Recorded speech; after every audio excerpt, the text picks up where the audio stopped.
And we are live. Good morning, ladies and gentlemen. Hope you all had a fantastic day, and I welcome each and every single one of you back to the stream. Chat, so we're back here in some more Destiny, and I didn't really have any intentions of playing Destiny again until Edge of Fate, but if you remember, a while back I was talking about a dungeon gauntlet that was going to be added to Destiny, and I thought maybe that was just like, something that they intended on initially, but wouldn't actually release it because it hadn't been released, but it is the final week and they have released it now, which is kind of underwhelming because I expected it to be a whole different unannounced thing, kind of like a secret event. But it's just like do all 3 dungeons within the same reset and it's a quest and you get like a small thing on it. But we're gonna do it regardless since we've done every single thing that this game has ever had to offer and don't want to miss out on that. So we're not doing a super long stream today, chat. We're gonna be doing that, and we've got an hour and a half to do it, unless we gotta wait until after reset, and I don't want to do that. So we'll just do with that quickly in the next 1.5 hours. It's just 3 dungeons. We'll be done in no time. And then after that, we're gonna be checking out the Eververse store, picking up an honorary engram as well after reset, and we're gonna be looking at the TWAB and the dev article. I actually haven't read either of them, so we're gonna check those out.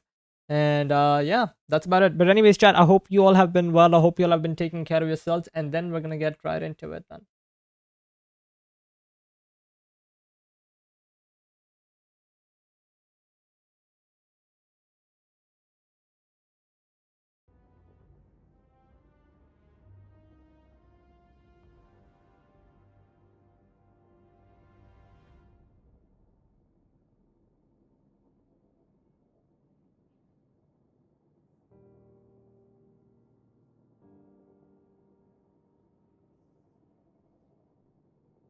Alright, before we actually get in, let me check the Eververse store, make sure everything is in order. Oh yeah, we got the class item for the thing that we can now buy. Cool, let's buy it. We have the free bright dust from this week. Alright, we got 2 shaders, Jungle Viper and Grayscale Undergold. 2 shaders that if you don't have, you could pick up for yourself. On the main bright dust section, we got the drum roll emote. Okay, then we got the disallowed banner. I can think of a fun thing. Like, imagine doing like a flawless low man and just standing by the edge holding this for whoever is trying to do like a skate off of that side. Which, yeah, too much work. It could be fun though. We got a laser cutter ship here. So we got the Nightmare Stalker, kind of an old Sparrow that I haven't seen in a hot minute. If you don't have this, you could pick this up for yourself if you like it. No siege today? Probably not. Insane.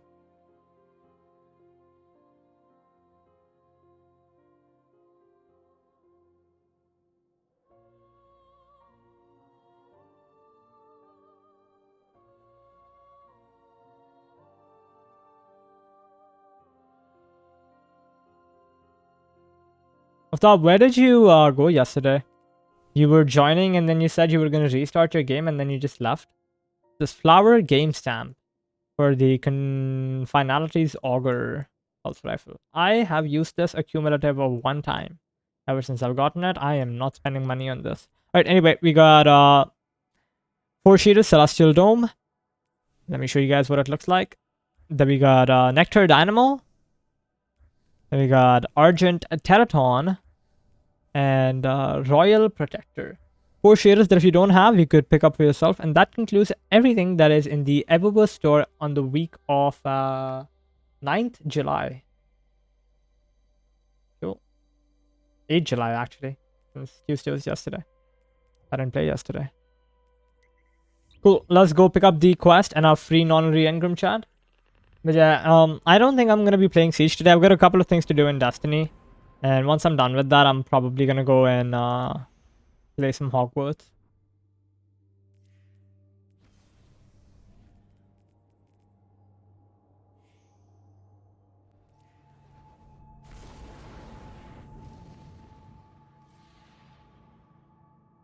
I will be playing Siege tomorrow, Friday, and Saturday.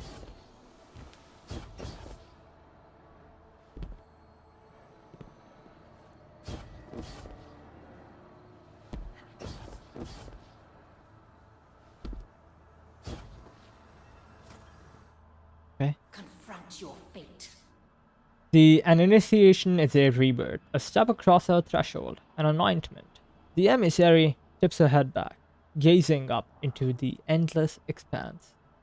But it is also a binding, a cage, a mark upon your very atoms. You have proved your strength, your wit, your agility, your tenacity. The Nine acknowledges your power. In this moment, which becomes eternity, you have been recognized. Okay, they just give me the emblem. Cool. We got the Mystic Oath. Complete all 3 out of the 9 dungeons. Goes to 9 Spot of the Watcher and Prophecy on Eternity mode before the next daily reset. That's easy. And we get the free Nonary Engram, which gave me a Transmat effect. And I'm on a purchase limit, so I can't really buy any more because you can only buy 20. And I've already purchased 20, which means we'll get our free one after the reset. But that's about it. We can't buy any more. That's the edge. People who don't have these can buy Arbalest, Polaris, Gravlance, Whisper. But this is like the yeah, this is the OG Whisper. This is not the Mission Whisper. Also the OG Outbreak and Roarland Zero. If anyone is new to the game, pick up Gravlance from this list for certain. That's the most useful one. The other ones are fine. Gravlance is genuinely very good and it's going to continue being good next season. Highly recommend picking this up. And we've already done all of those. Immortality. The end is here.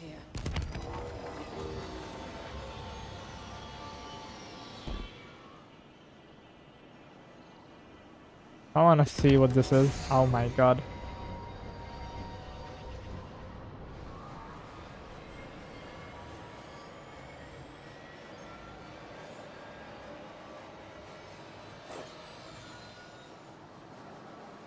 I'm just falling.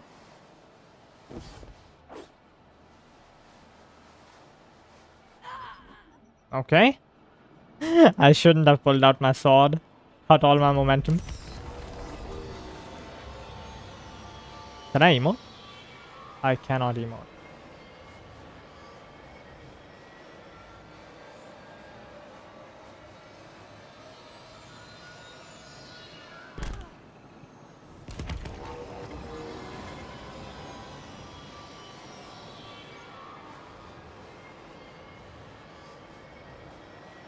I'm flying. Flying.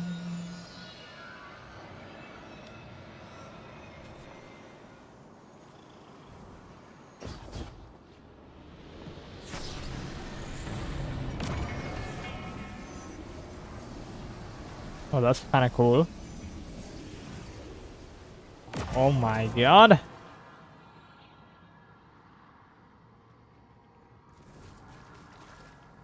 What is this? Approach.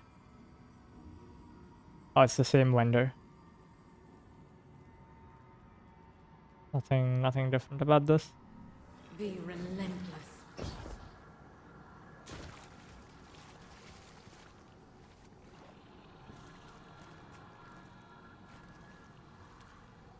Kind of cool.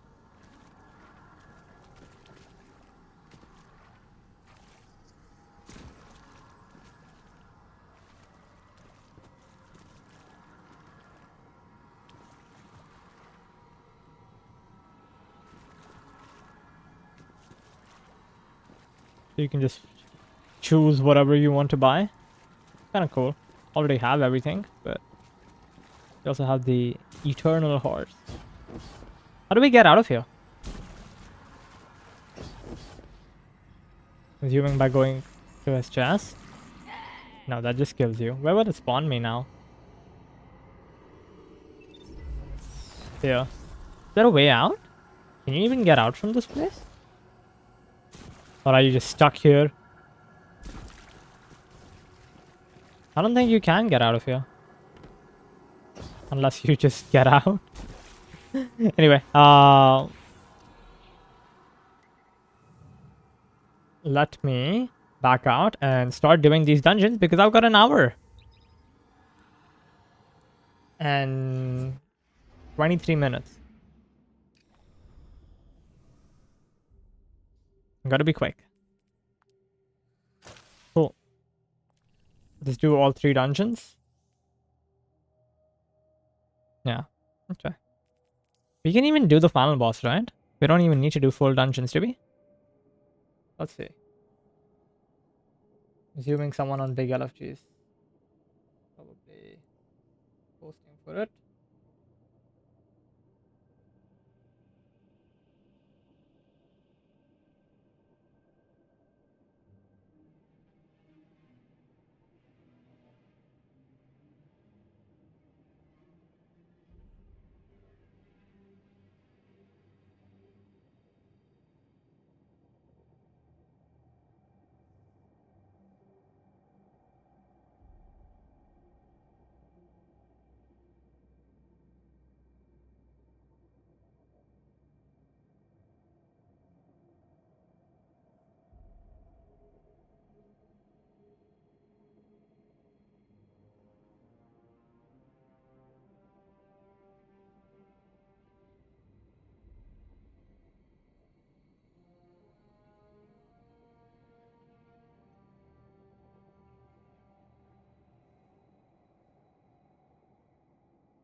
Hopefully I'm in public. I am.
Hunter. Is that also a hunter? I think that may also have been a hunter. Let's double check. Triple hunter. Yes. An old acquaintance among the hidden tells me that a Seraph complex recently powered on for the first time since the collapse. Shortly thereafter, Vex incursions were reported. Anna flagged the site as a potential pillory bunker. If the Vex gain access to its systems, they'll use it to wrest Rasputin's submine data away from us. It would be catastrophic.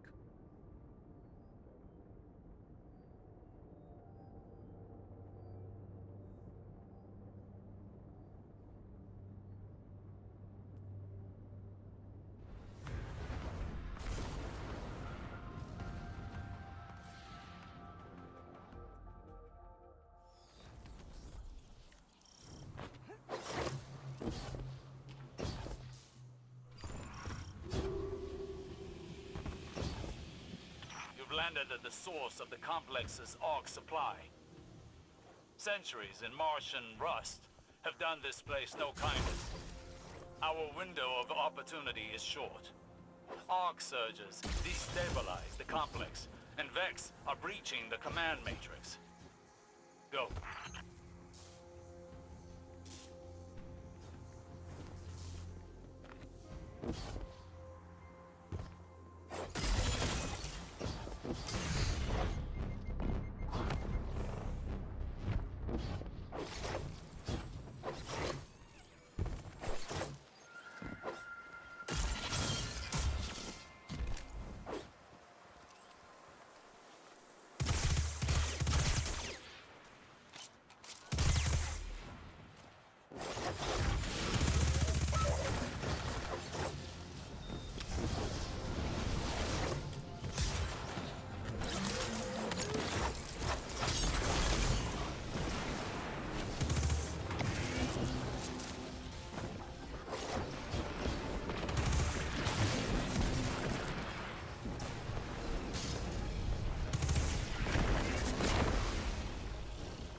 Wait. There's more, right? Or no? Is there one more? There is one more, right? Or am I tripping? No? There was only that. I don't care about harpies on eternity.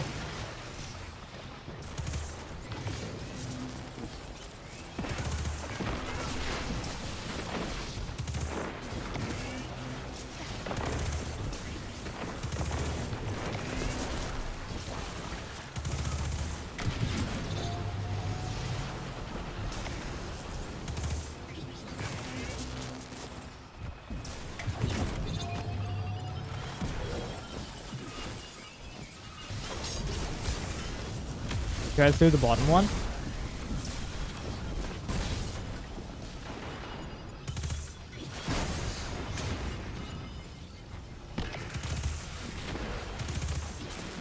We shoot the inside. Aztec.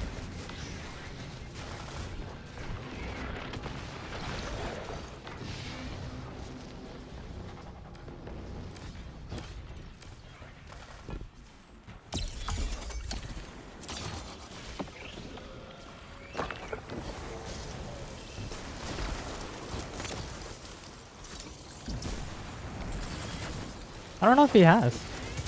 He is doing it. He's gonna be the boss as well. Forgot about that part. It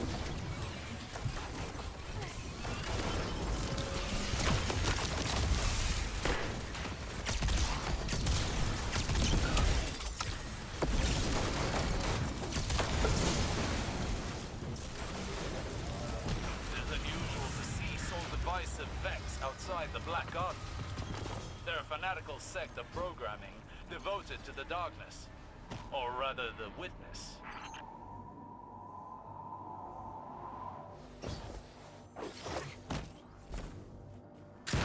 Ishtar Collective. I need to stop hitting my head on things. Peculiar. They were rivals in the Golden Age. This wasn't just a pillory site, it was a joint research facility, focused on extrasolar colonization and Soul Divisive have been scouring research logs. They were looking for something more than to imprison Rasputin's subminds.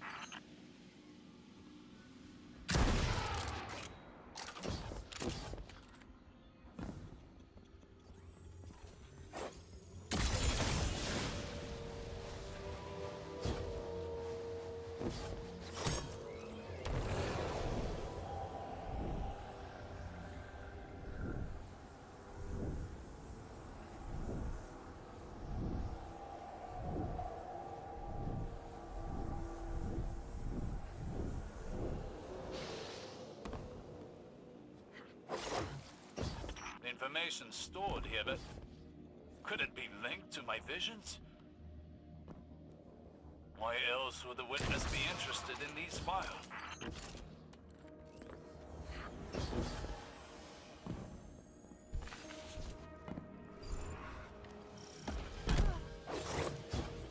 No, Thought I was gonna fucking fall off the map.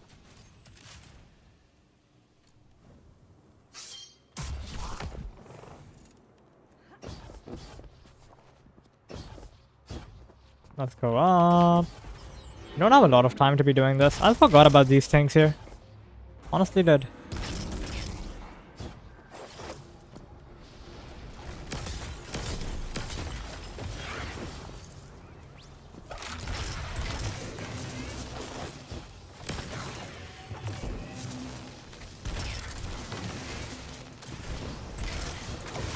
What am I tracking to, bro?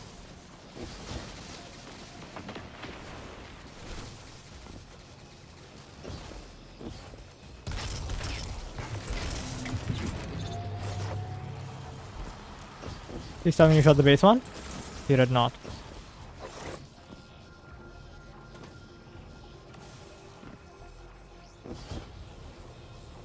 I should have known that I shot that one myself. Guardian down.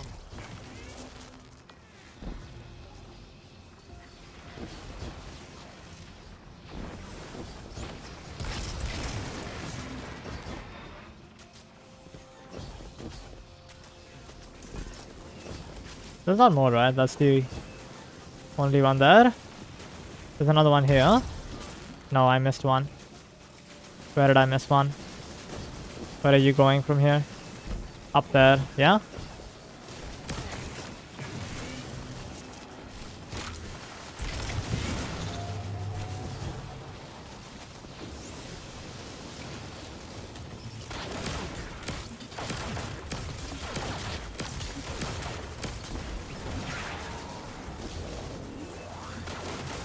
I don't think I have the buff anymore, do I? Most likely not. I think the guy spawns to my left here.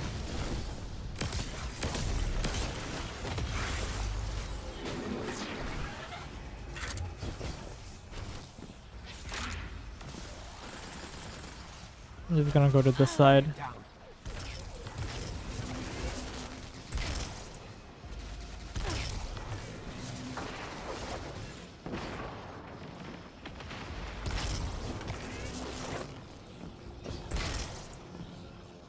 Can you trigger? Is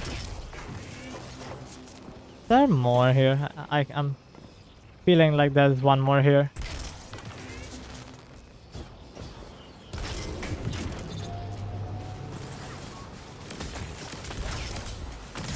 You did not shoot that.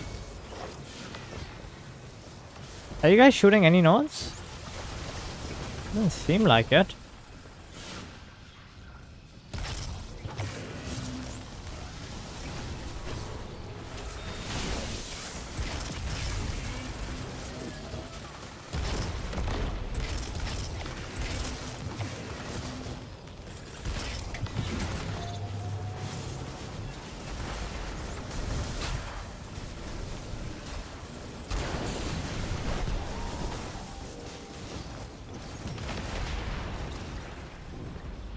Pretty sure I've got enough time to continue the chain here for Octration.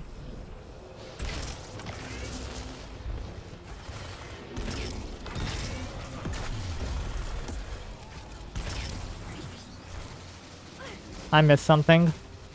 No, that was not the one that I'm supposed to be shooting.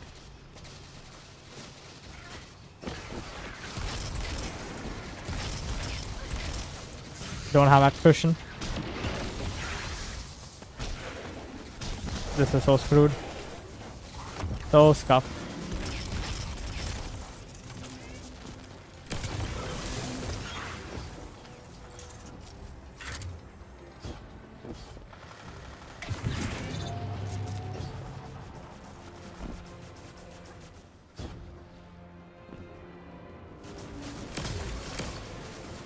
Hopefully these guys finish this off because I do not have the buff.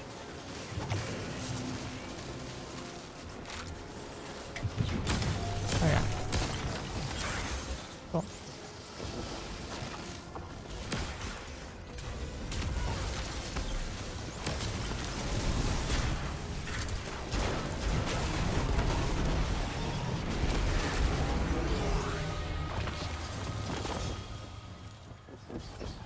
I have a grapple.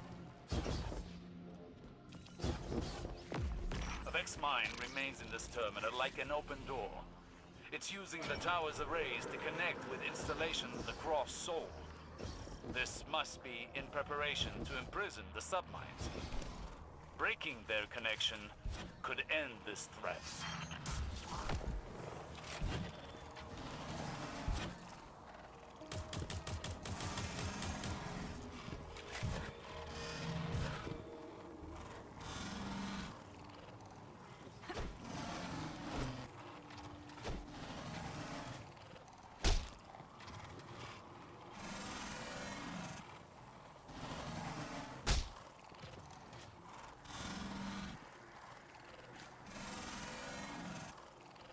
That's gonna do a lot of wool. Let's go.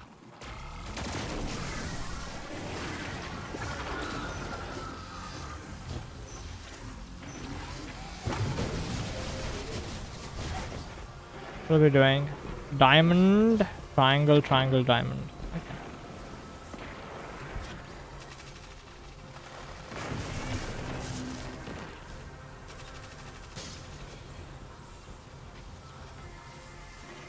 I don't have something to shoot the nodes with.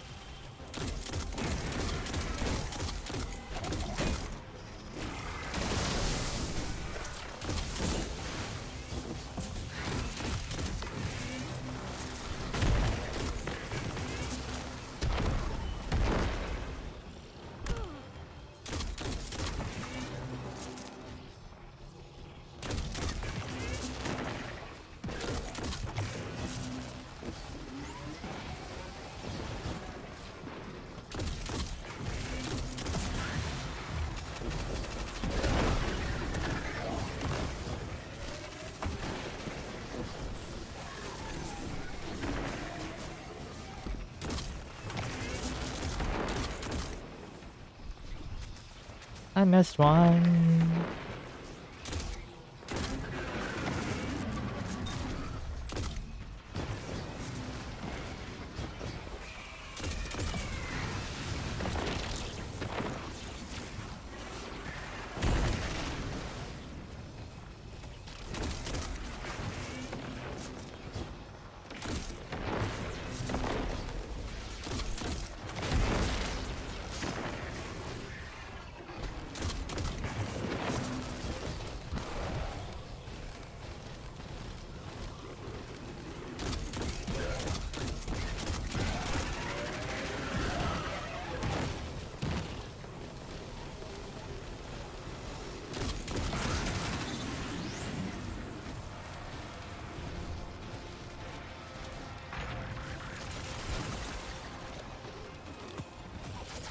Did Rosa have zero ammo?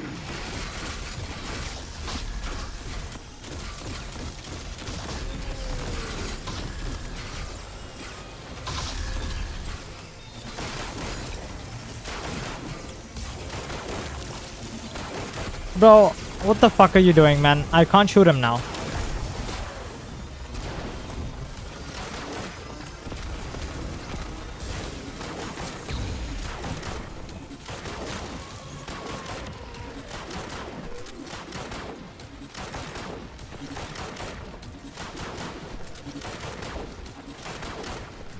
These people are about to die. Alright, he doesn't do the pushback if you break the thing. Diamond.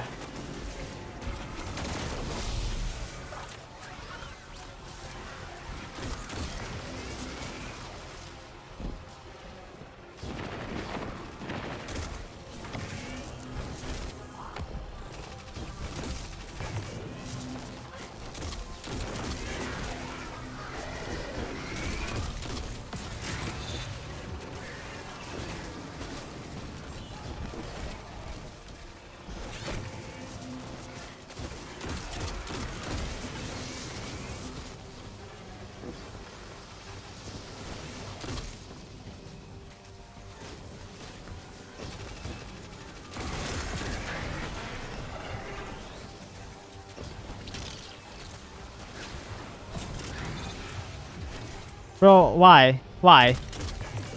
You're shooting the wrong fucking one. Unless we fucking, I don't know if that would fix it. Yeah, meltdown avoided, it does, surprisingly.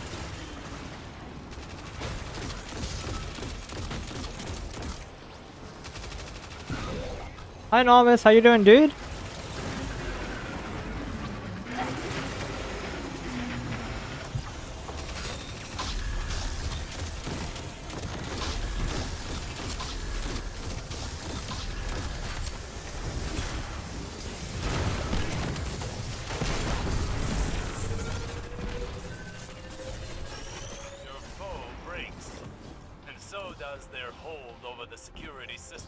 Good, good. And yourself? I've been pretty good, man. Just finishing the dungeon quest in the final hour. No! They're driving the reactor core to a meltdown. It's going prompt critical. Those power surges were intentional. Hopefully I have enough time. I think I do. We lose everything. I am blind. Fun. Yeah, dude. I like doing things in the last hour. Apparently. I don't have any special ammo.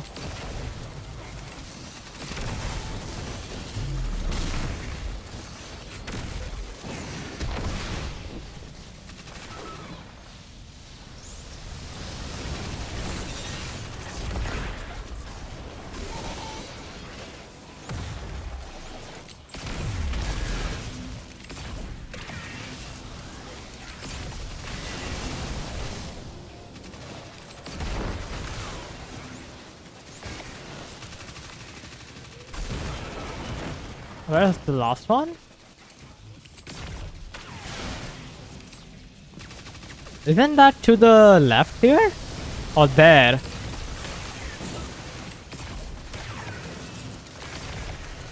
Okay, fine. This time, third time's the charm.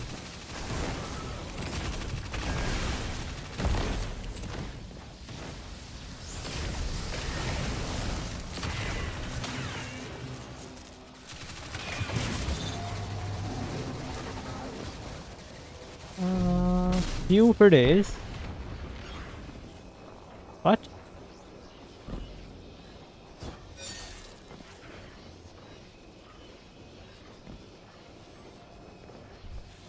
Guardian, what we've seen here proves my visions have merit.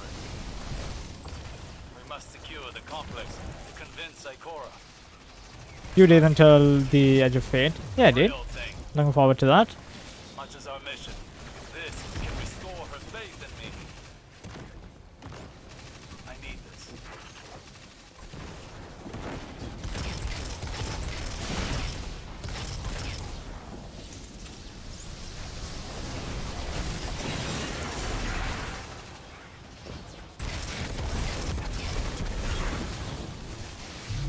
Okay.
Where can I see the middle one from? I don't even see the middle node from here. Okay, here's where I can see the middle node. I can see all of them but one.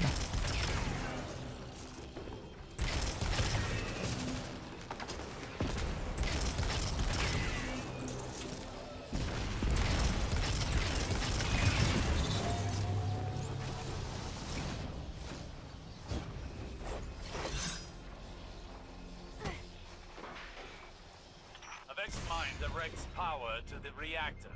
Kill it, and the Rapid complex redirection, should stabilize. subsistence precision, don't care.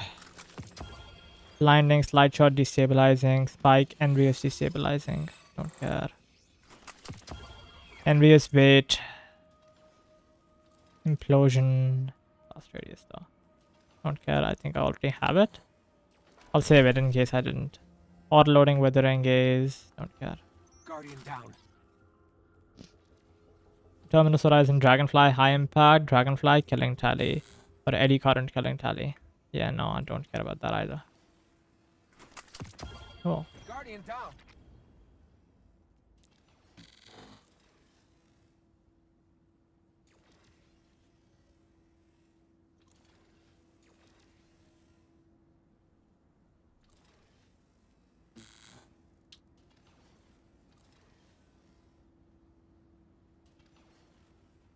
Dude, where did that GL go?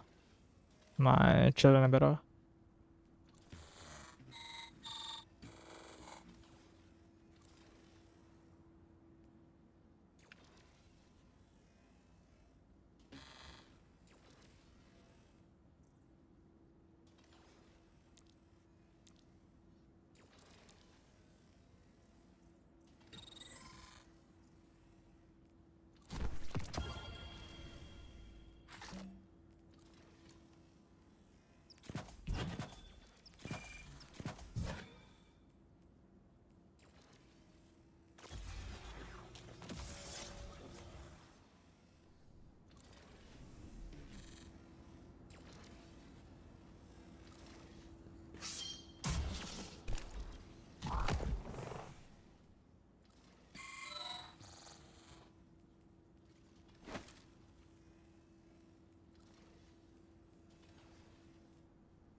I know Heathen is better. I don't have a crafted Heathen roll and I don't care enough.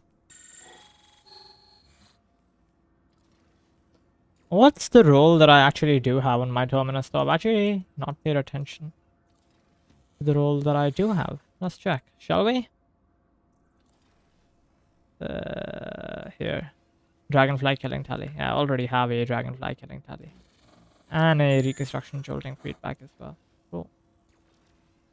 They're also buffing reconstruction.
Let's go.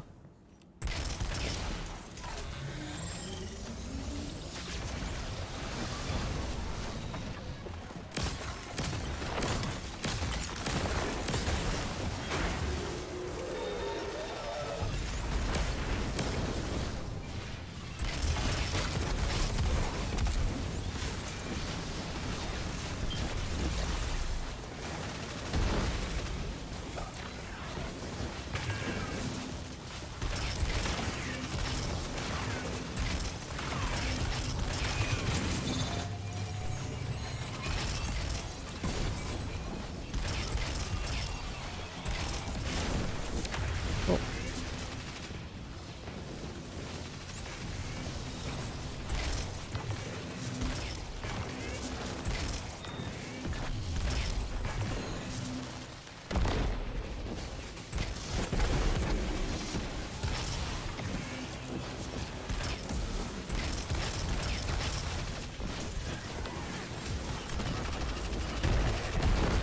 Are you not doing your sign? You started, but then you didn't do it. Lovely.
I'm just getting fucking beamed, dude.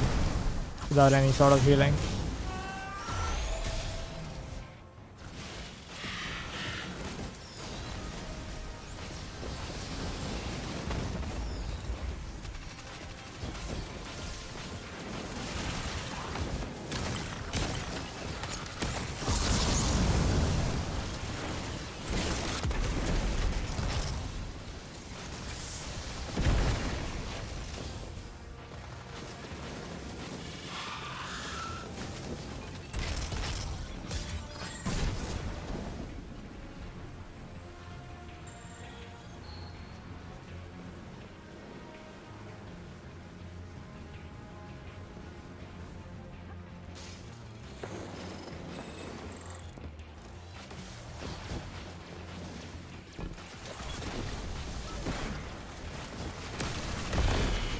I don't think these folks understand that we don't have a lot of time here. We don't have the privilege of trying to go for gold here.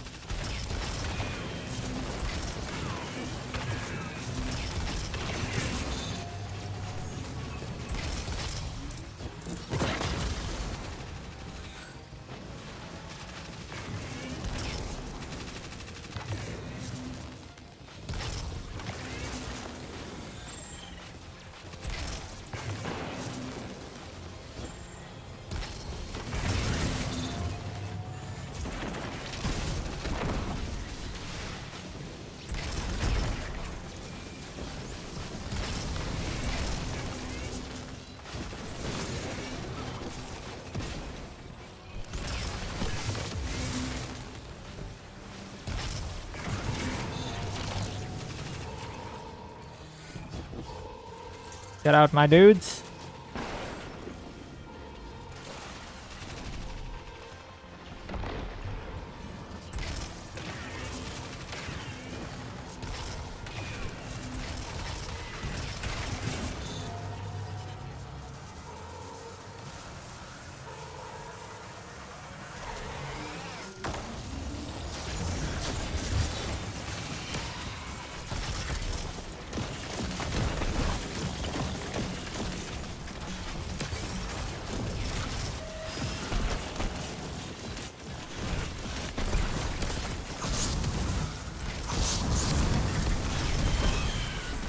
I don't know why I didn't swap back to my heavy. This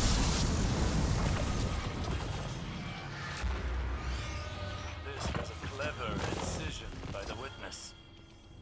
A multi-front attack. To sabotage us, glean knowledge, and annihilate any trace of advantage. Extrasolar colonies. Huh.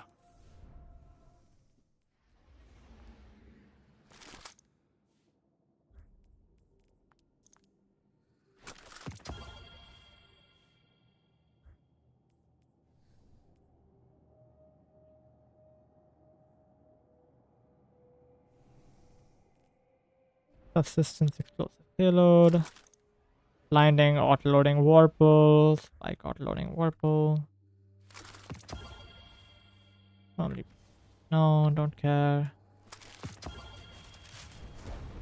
This demo killing tally, demolitionist. Don't care. Killing tally, also don't care. Grenade energy killing tally. Ammo. No, don't care.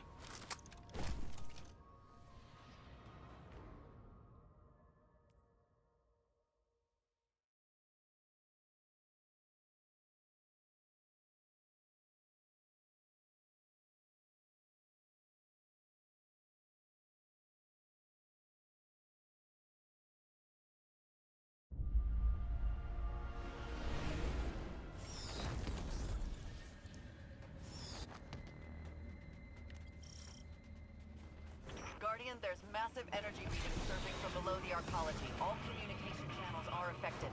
The Lucent Hive are forcing their way through from the Ascendant Plane. There's something else going on. The formations I'm seeing are indicative of some mass ritual. Guardian, can you...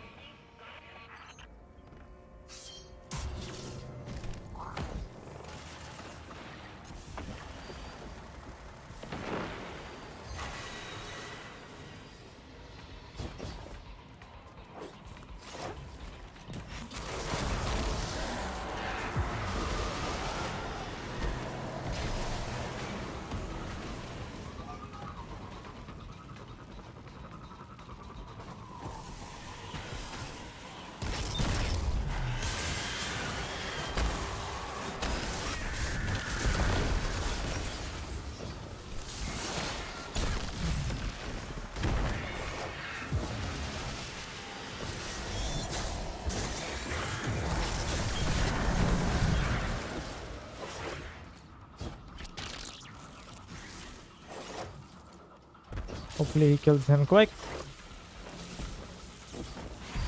He did. Moths, please don't kill me. My god. That was risky. I gotta realize I'm no longer on console. Moths are gonna fuck me up.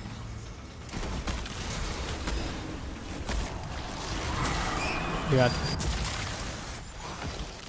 Did I launch Explorer? I did.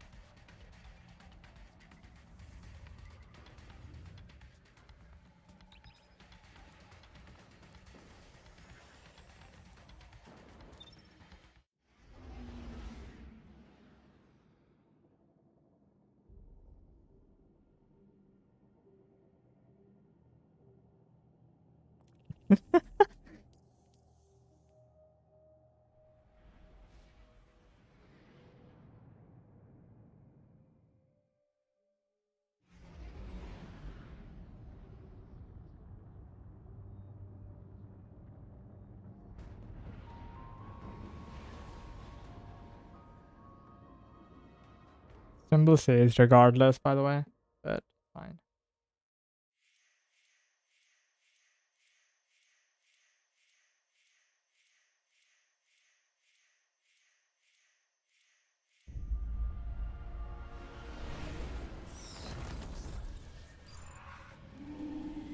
Or can I pull out my sparrow, bro? Guardian, there's massive energy readings surging from below the arcology. All communication channels are affected. The Lucent Hive are forcing their way through from the ascendant plane. There's something else going on. The formations I'm seeing are indicative of some kind of mass ritual to... Guardian, can you...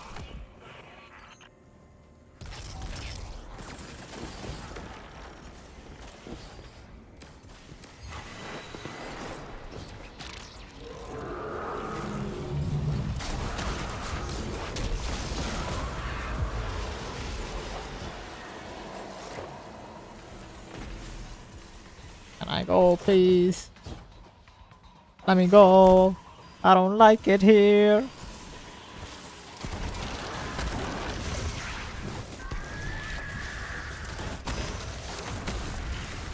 I believe in him. He can get the kill.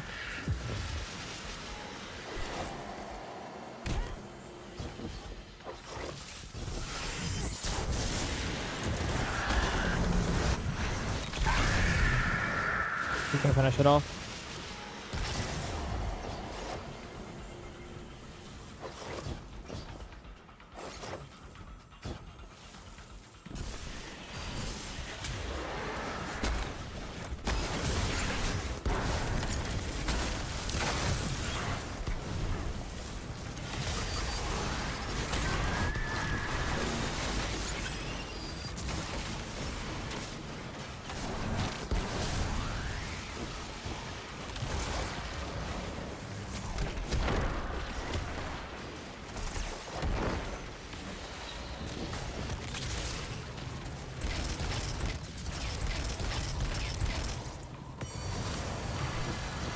Metal.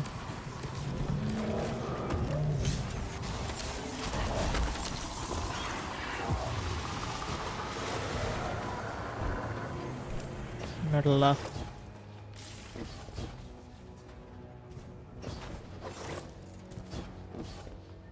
I remember doing this back in the day, chat, with the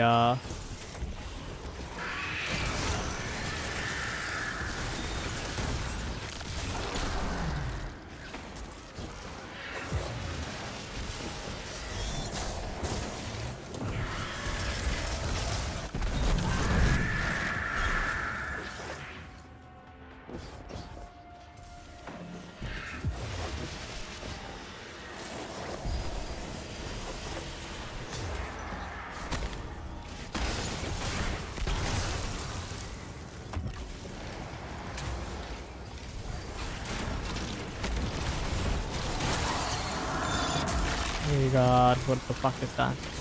Pyramid.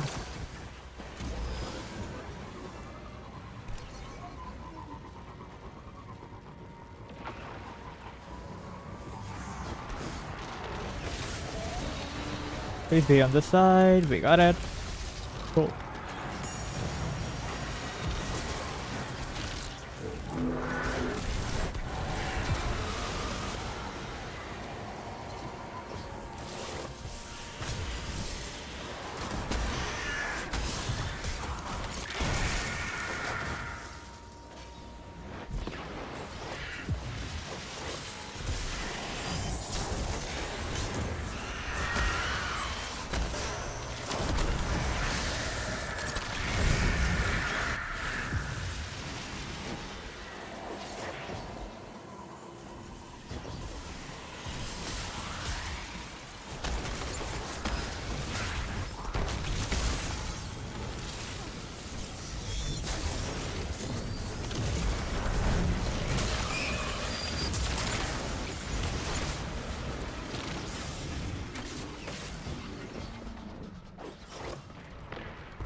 Can I pull out my Sparrow? My god, this game, man. Holy.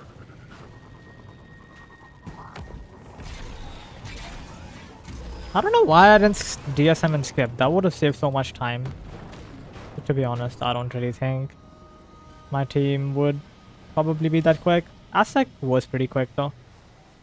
I don't know how the other guys yet, but Aztec was pretty quick. He was able to keep up with me.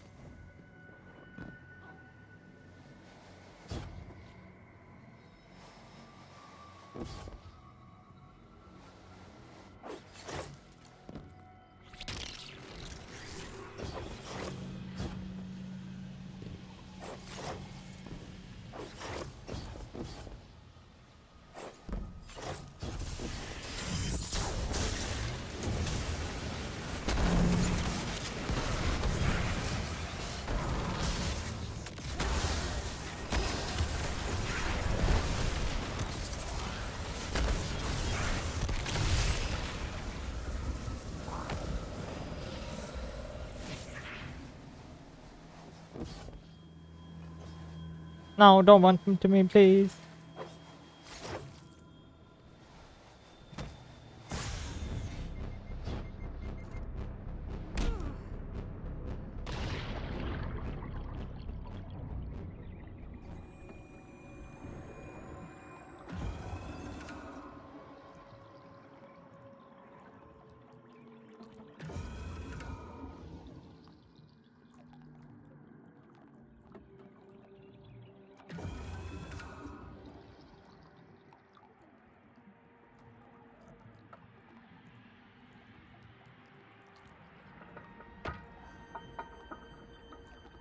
I'm gonna let these people have that in case they need it.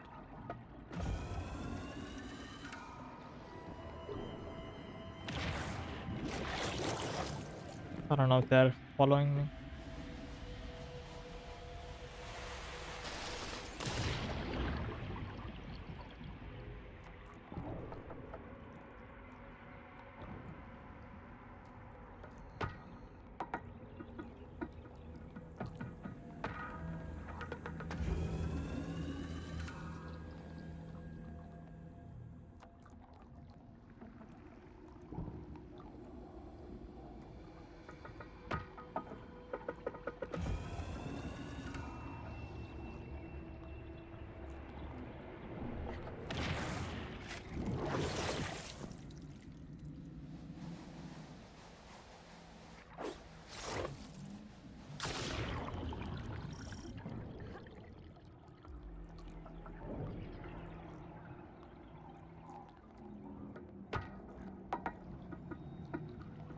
Yeah, we got 40 minutes. I think we should be fine. How's my ammo looking? Ammo's looking pretty fine as well. Need to reload for a sec before I go through.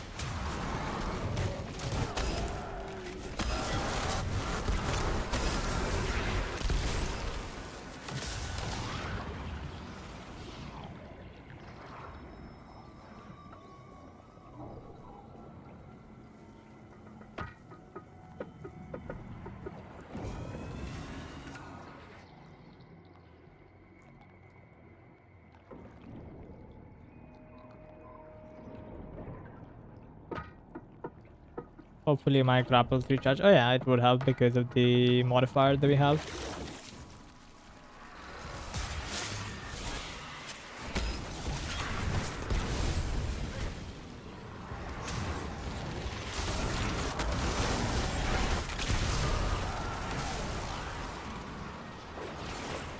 Oh, I forgot I need to kill stuff here now. I can't just go through.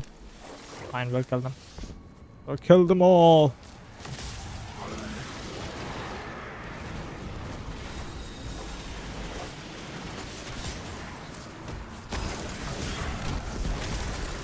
I'm gonna save my super for the big guy. No wait, it's gonna recharge by then.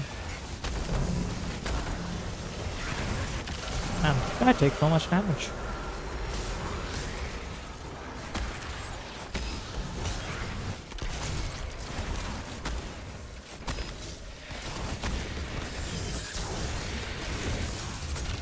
Please don't kill me.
Then I'm gonna be real. I don't think it's happening.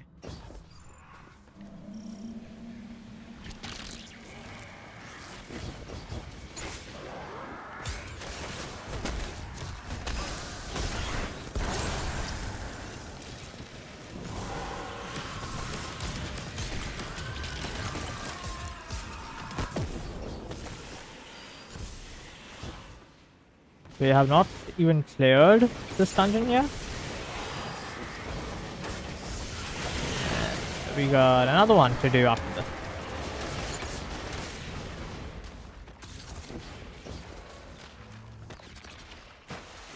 Unless we get like exceptionally fast here and complete the next 2 encounters in like 10 minutes. And then actually finish Prophecy in like a sub 20. It's not happening. Although it is doable. We just got a 1 phase here on both the bosses, which shouldn't be problematic.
Go. Please go.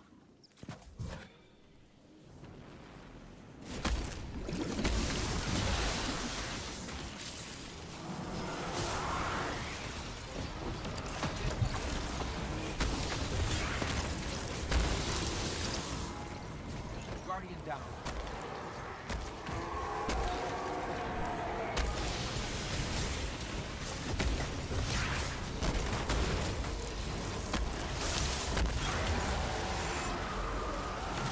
Guardian down.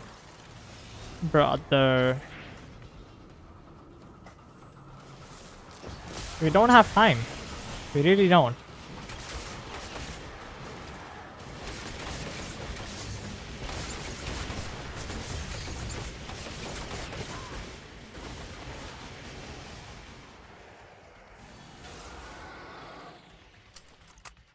Unrelenting element honing. Attrition of sword logic.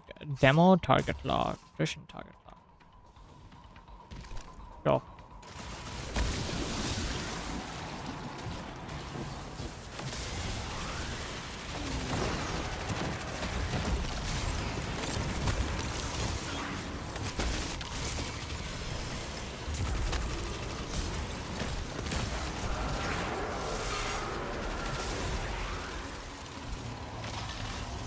What do we have? We've got Pizza, Scorpion, and X. Pizza, Scorpion, X. Pizza, Scorpion, X.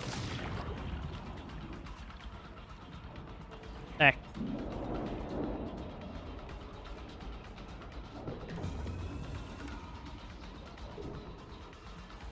Scorpion. Pizza.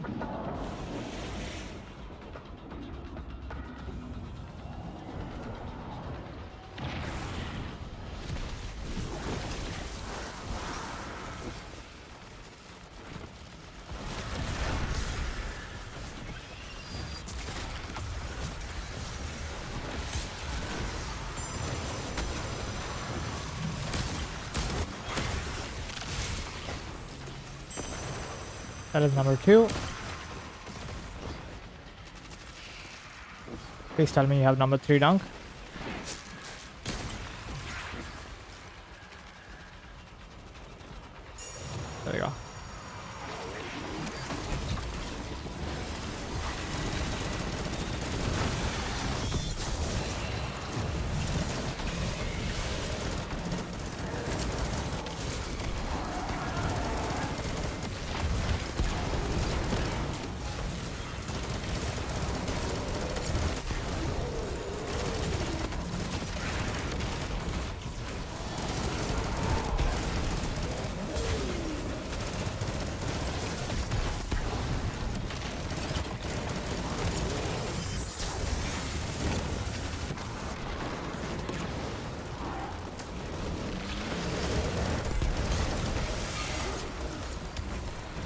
We are cooked.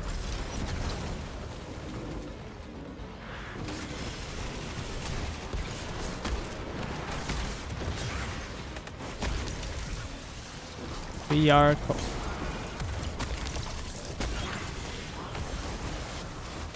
Guardian down.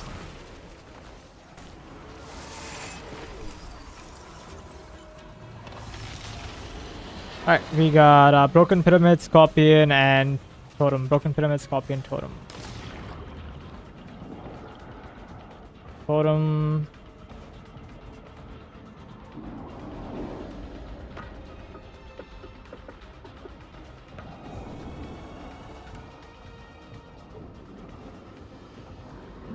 Scorpion.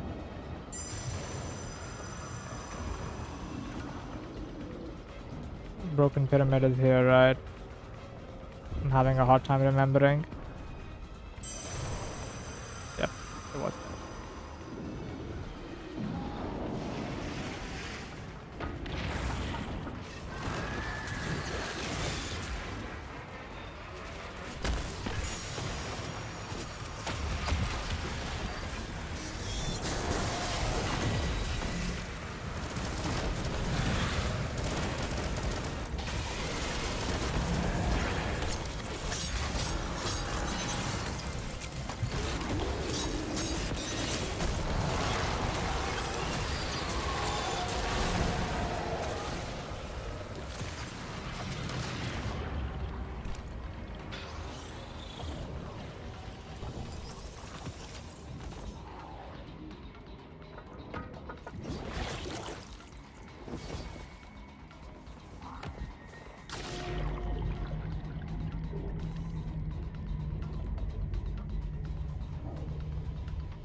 Unless we do a kill like OCP, it's not gonna happen.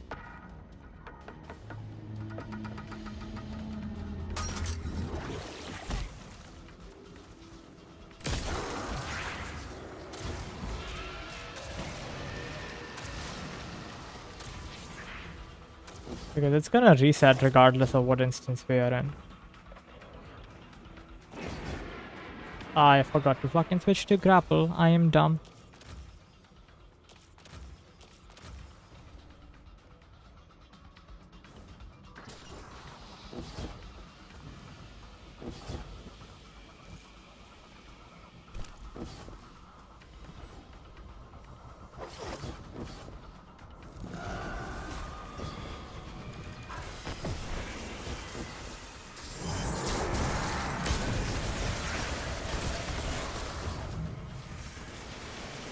Guardian down.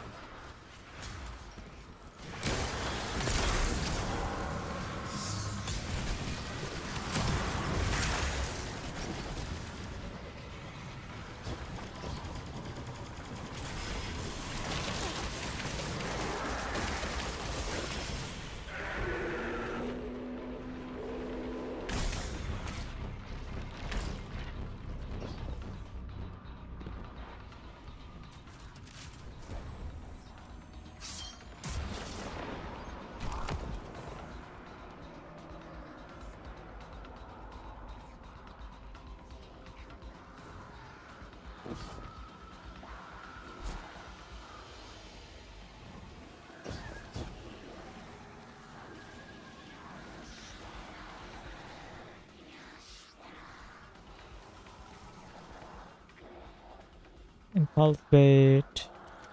Oh my god, I switched. I switched.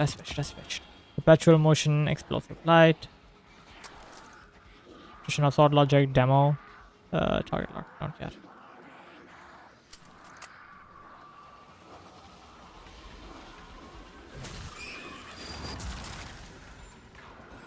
I have thoroughly messed up. Unless the game is kind enough and gives me ammo, we are screwed here.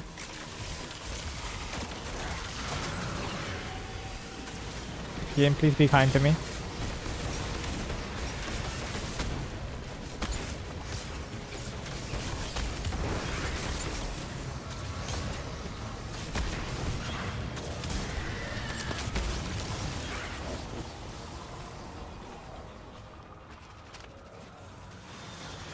Don't have a fucking primary here, bro.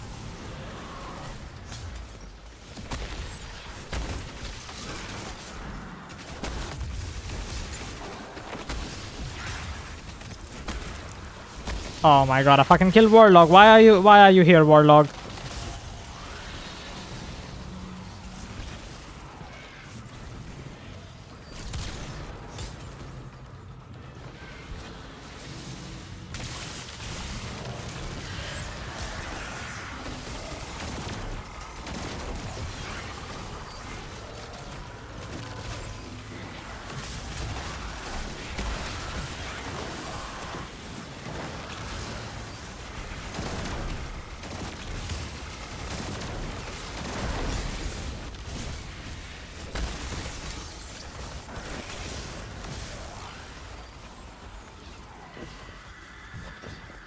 Please let me climb up.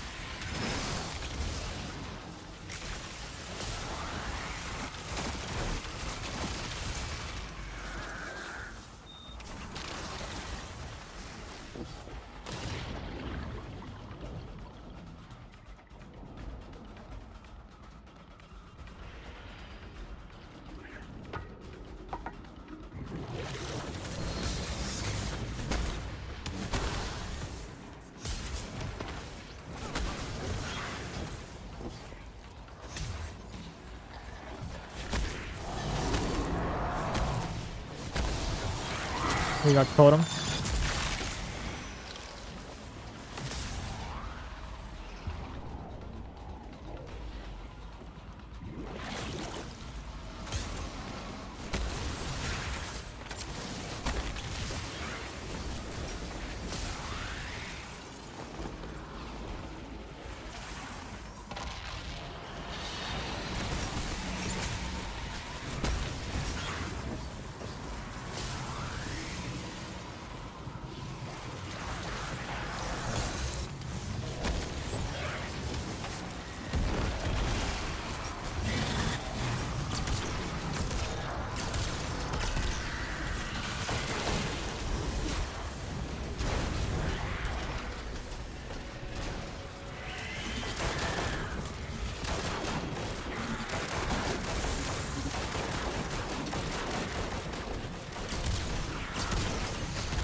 Oh.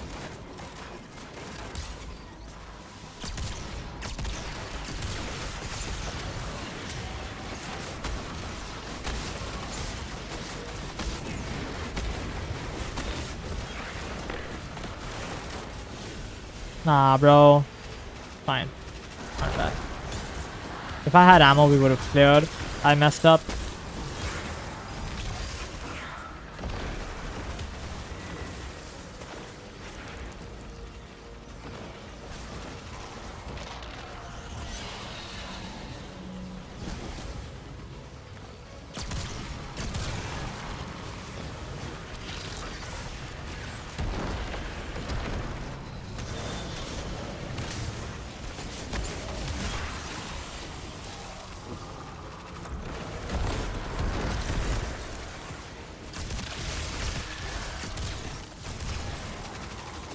Guardian down.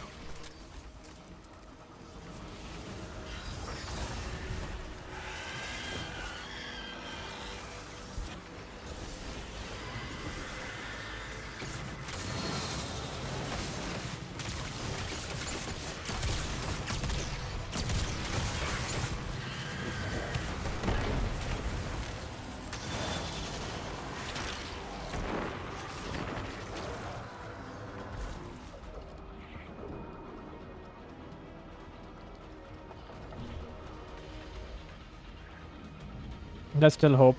I feel like we can even do a fresh clear here and actually succeed. We just gotta be super quick.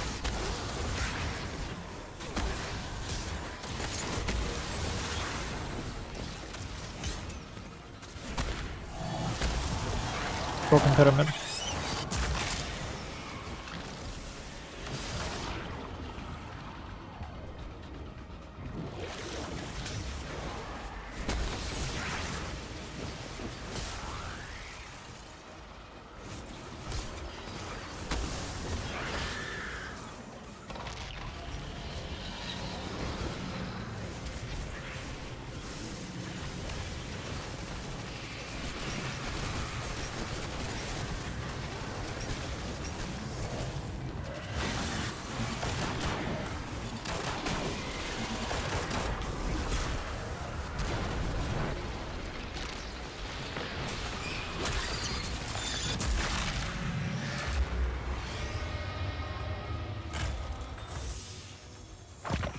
up again. The signal's clearing and I'm receiving your ghost's feed of...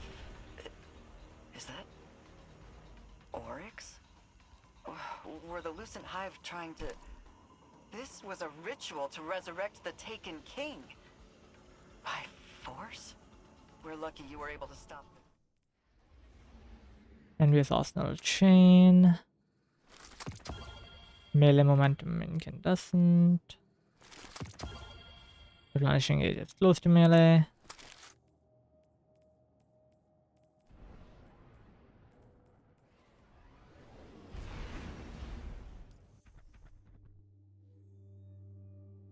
We got 17 minutes.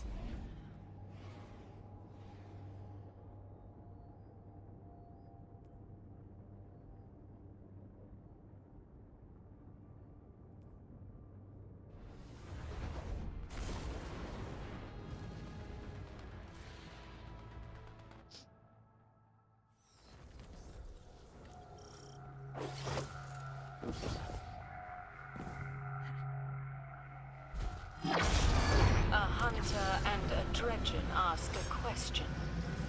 You seek to understand the nature of the dark. We forged an answer. You ask a question of pure potential. Death is intrinsic to the answer. Forgot to go down. Mountain top.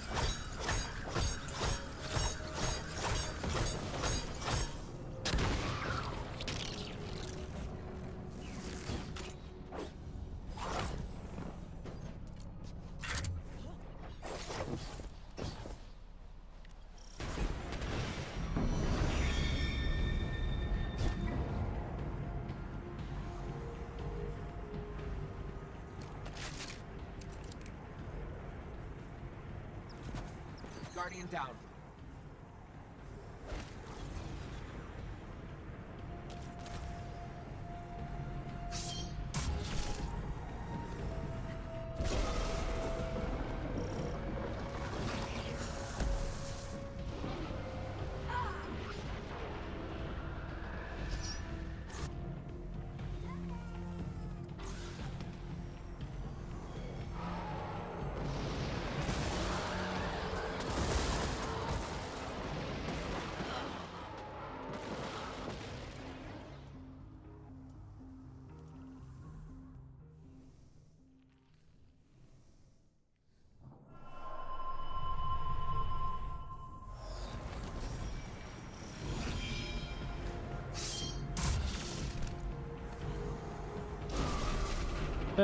You don't need it. You don't need it.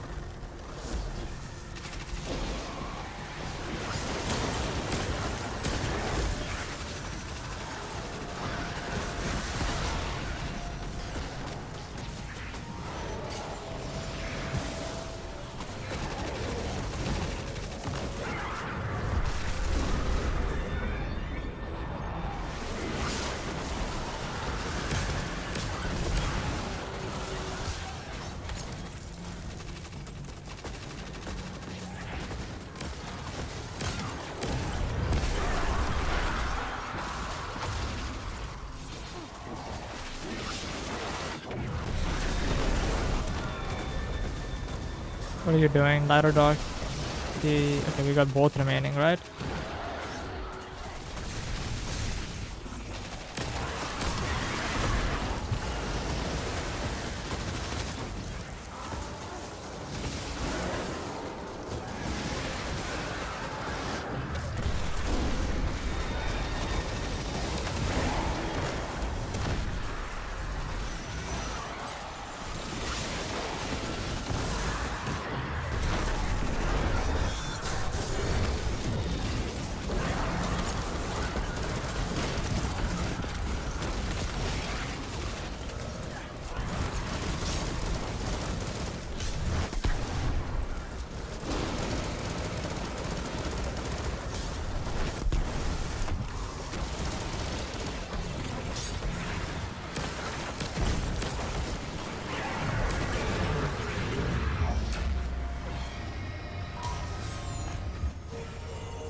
my god, I'm one shot. Please don't shoot me, please don't shoot me.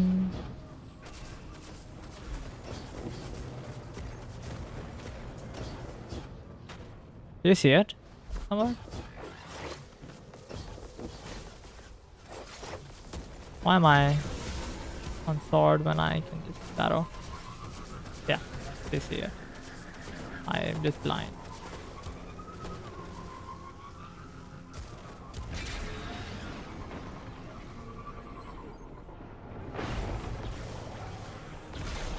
I'm assuming Aztec knows where he's going. I see it as well.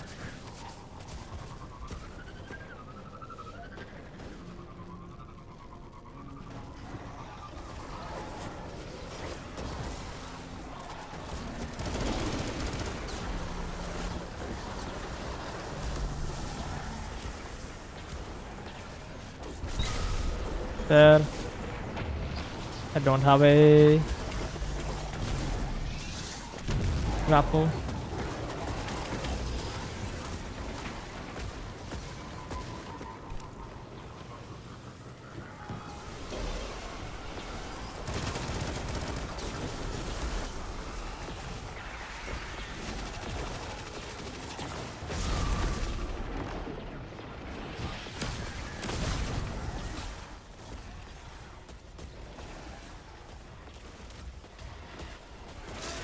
Where?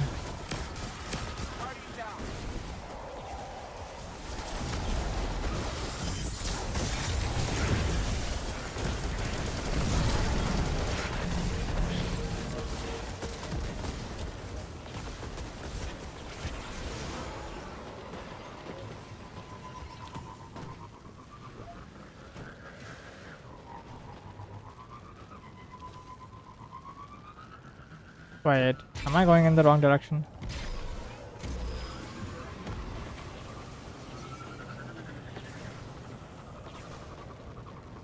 I might be, but we're about to find out. We are going in the wrong direction. It's that one.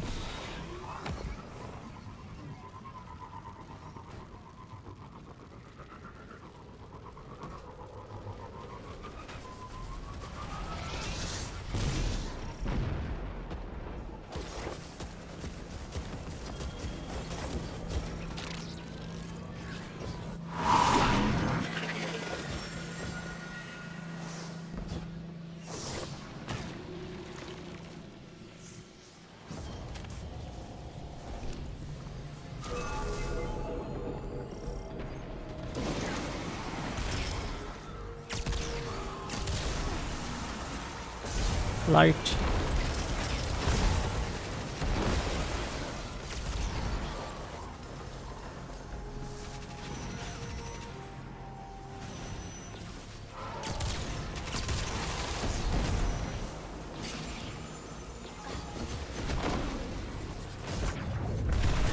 We got 10 minutes. I think we should be fine.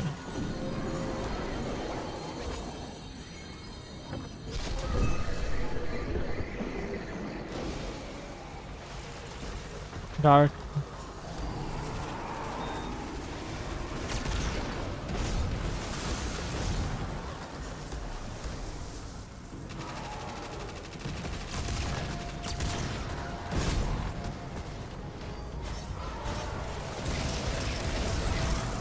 That's light. Why is that light?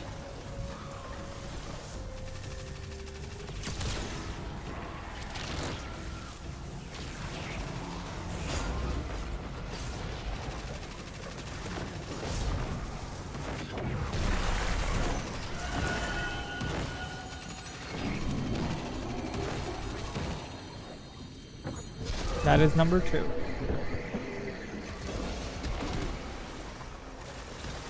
Light again.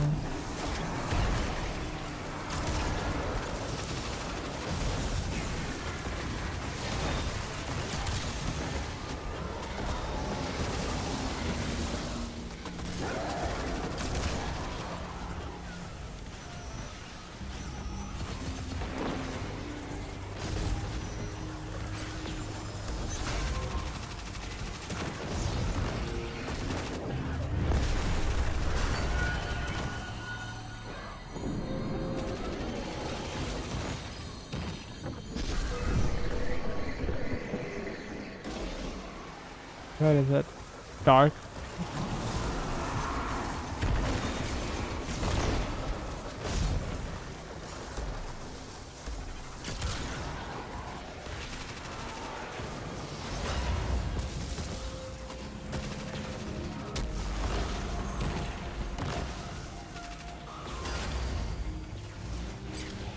Guardian down.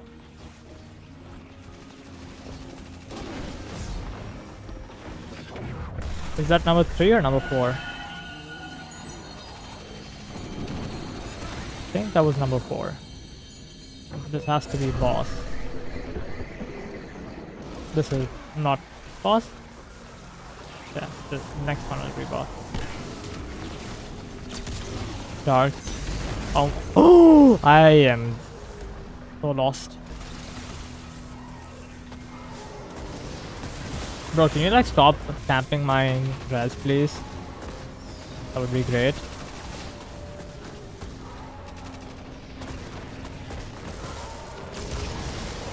That's light.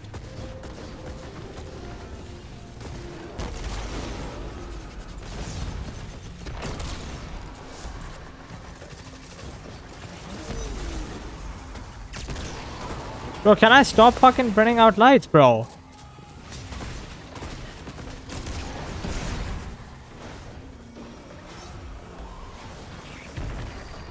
My god, dude. I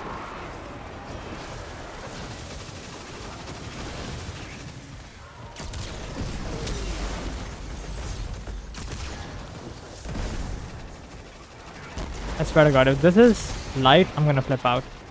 Oh, bro, I am standing in the dark. There is no way possible that that is... Okay, he did it.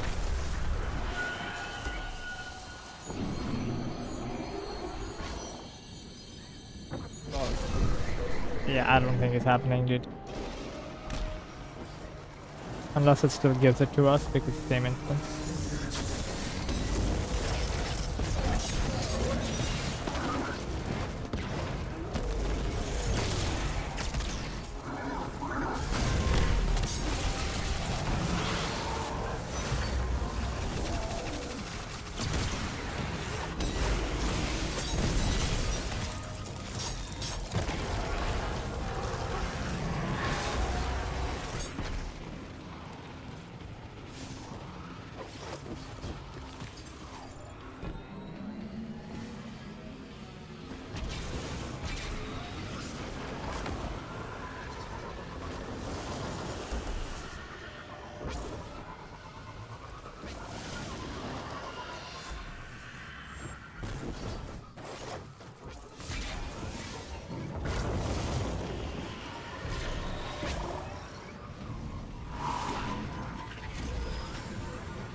Oh.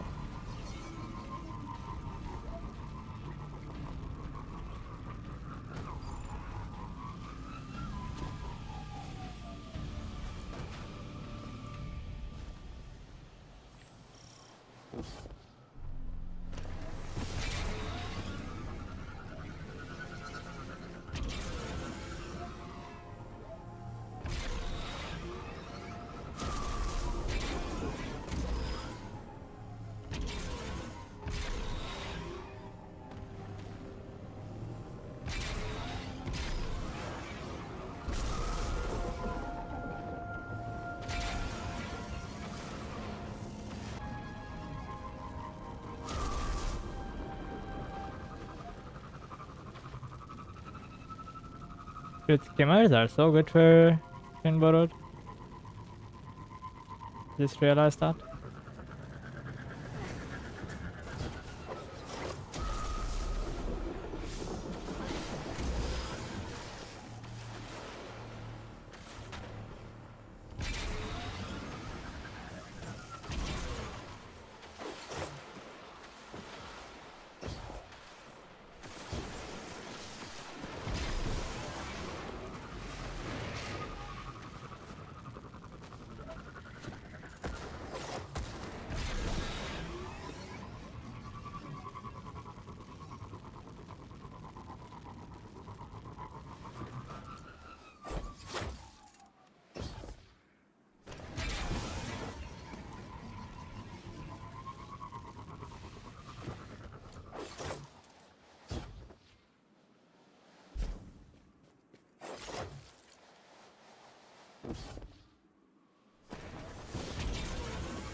Lone Wolf Desperado.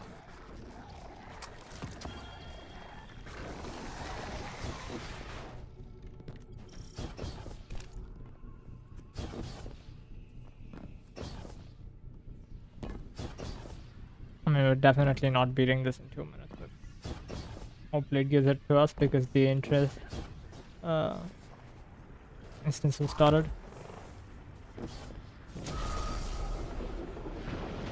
Light, light, light, dark, dark.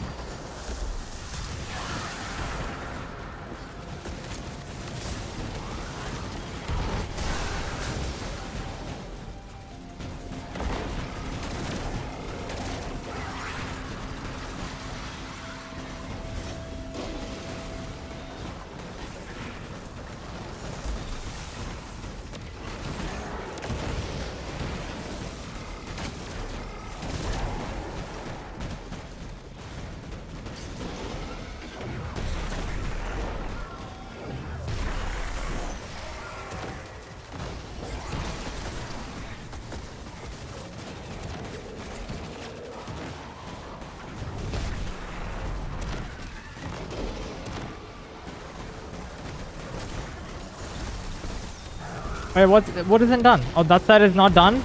You didn't do dark.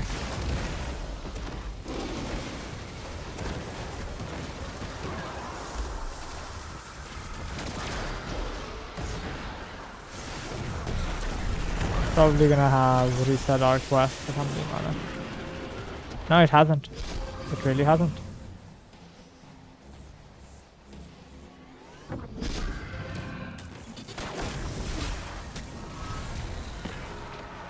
I can't fucking see his head, bro.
Guardian down.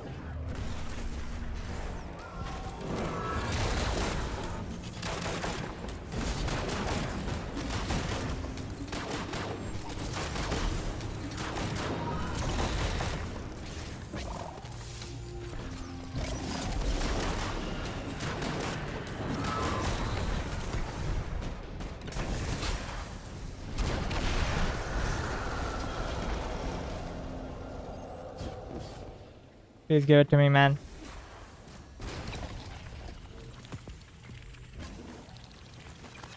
That's some bloodlust, hero.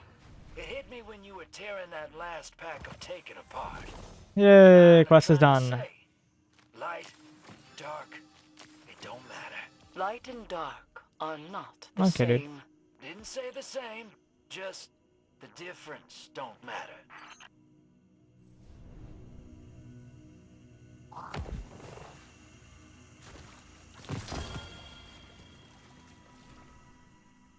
What'd I get? Discard redirection, slide shot, opening shot. Envious redirection. Zen moment, tap the trigger. 1-2 punch battle causal, 1-2 punch trench battle. Headstone, time payload. Slide shot, time payload. Cool.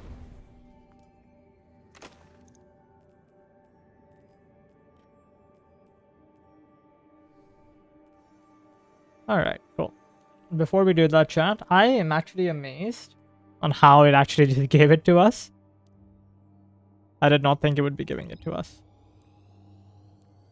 So we did. We managed it. Kind of like a buzzer beater here. I think it would have happened because we started the instance before before the reset, daily reset happened. We're good.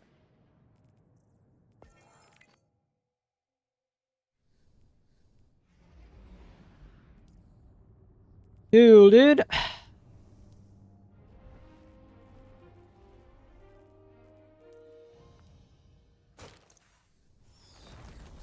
Hopefully my postmaster is not too full. Checking. Yeah, then empty my postmaster at least. Not that it had anything important. Yeah, this is useless. This is useless. This is pretty useless as well. And this is pretty useless here as well. Heal clip AJ. Prime Stealer chill clip. Prime Stealer kill clip. Melee momentum unstoppable. Blood from gold redirection.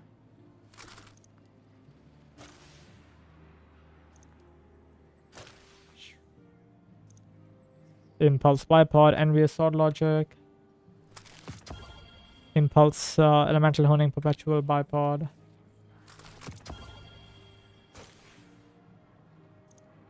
Red detector redirection discard redirection. 1-2 punch closing time, 1-2 punch redirection.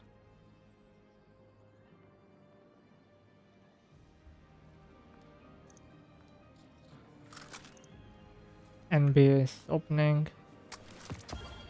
NBS power causal. Cool. Whenever you need me again, Guardian. Let's go and complete our quest.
Cool, chat.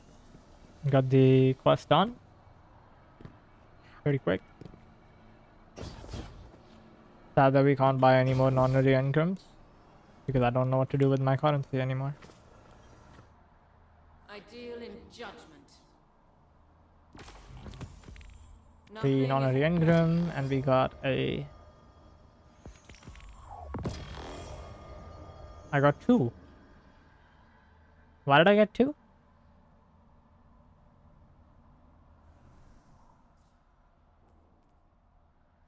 Quality cut ship.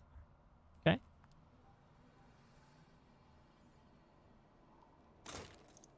So what's the other thing that I got?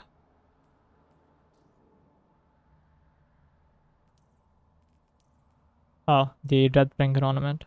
Dragon Moan. Okay. Cool. Is this per character by any chance? Let's check. What if it is per character, you know? I might just be that lucky. I don't think it is because someone would have talked about it, but you never know. You never know. So let's check.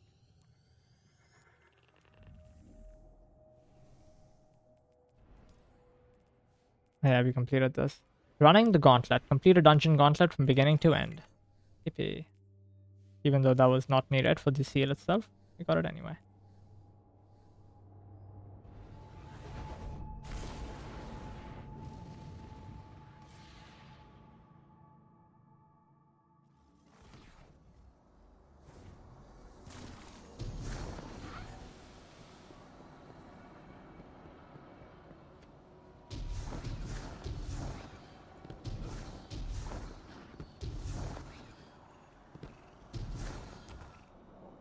Everything dies, so Yep, die well. not character specific. Everything Although, dies, do we want to Guardian. buy the Warlock Everything. bond? No, I don't get enough. It makes it very subtly different. Okay.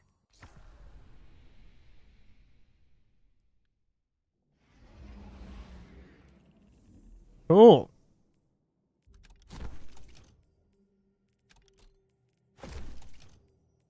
Alright, this is taken care of. Alrighty. So we wanted to come in and we wanted to check the Abu store, which we did. We also looked at that. We completed the dungeon quest that we had planned for initially. And we also picked up our free non-honorary engrams that we could. We're gonna come back tomorrow just to collect an honorary engram after reset. But that's about it. Already collected the non-honorary engram for today.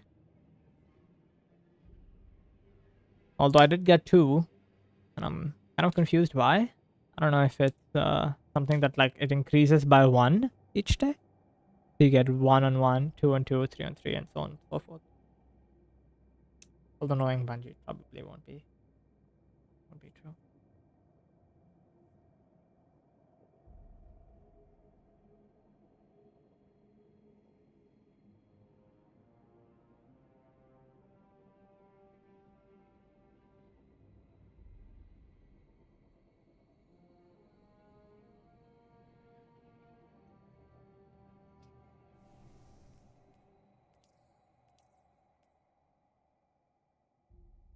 All right.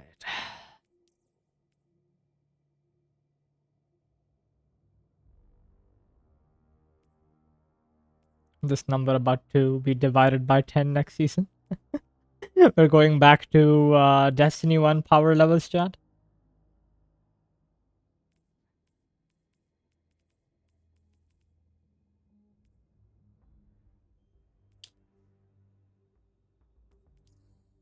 Okay, cool.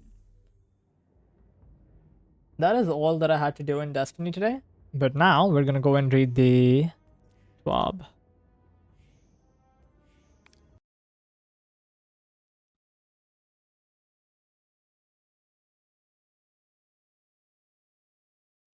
Yeah, I've got to read the TWAB and the dev article. Then we'll call it a day. I have already read this, I think. Let me just double check. We gotta read this. Bungie Day. Don't need to read that. Yeah. So for this one, I think I've read this, yeah? Yeah, I had this shit here. Yeah, tech stack, Paragon, builds, and armor stat division, tier 5, 75. And this, relativism. Yep, and all these exotics. Yeah, I've already read that one. Cool. Now, let's look through the dev article. How big is it? Not that big. Alright. Dev Insight. Weapons and gear tiering. Hey all, the rewards team is here today to chat about gear tiers in Destiny 2 Edge of Fate. New loot purchase in Destiny 2 should provide meaningful choices and upgrades to your arsenal. Loot should offer new build crafting options and novel ways to play, and there should be some prestige coming from tackling the hardest content reflected in rewards with perks and visuals to show off your peers. Okay. As weapons and armor have grown in complexity in the last few years, so too has the challenge of being able to discern the value of a piece of loot. In short, we've lost some of that chase and excitement, and we've not always made it clear how to upgrade. In the Edge of Fate, we set out to accomplish several goals to make Destiny 2 loot chase more meaningful. Gear tiering aims to provide new buildcraft options and novel ways to play, particularly with set bonuses and seasonal weapon mods. And for each gear tier to provide a new mechanical benefit, it means that, okay, we're not gonna we're gonna speed through this. Present more direct upgrades to your arsenal. Perk synergies are still the price chase and weapons, and even lower tiered gear with synergistic perks may be stronger than a higher tier. The chase to upgrade your arsenal will endure throughout the season.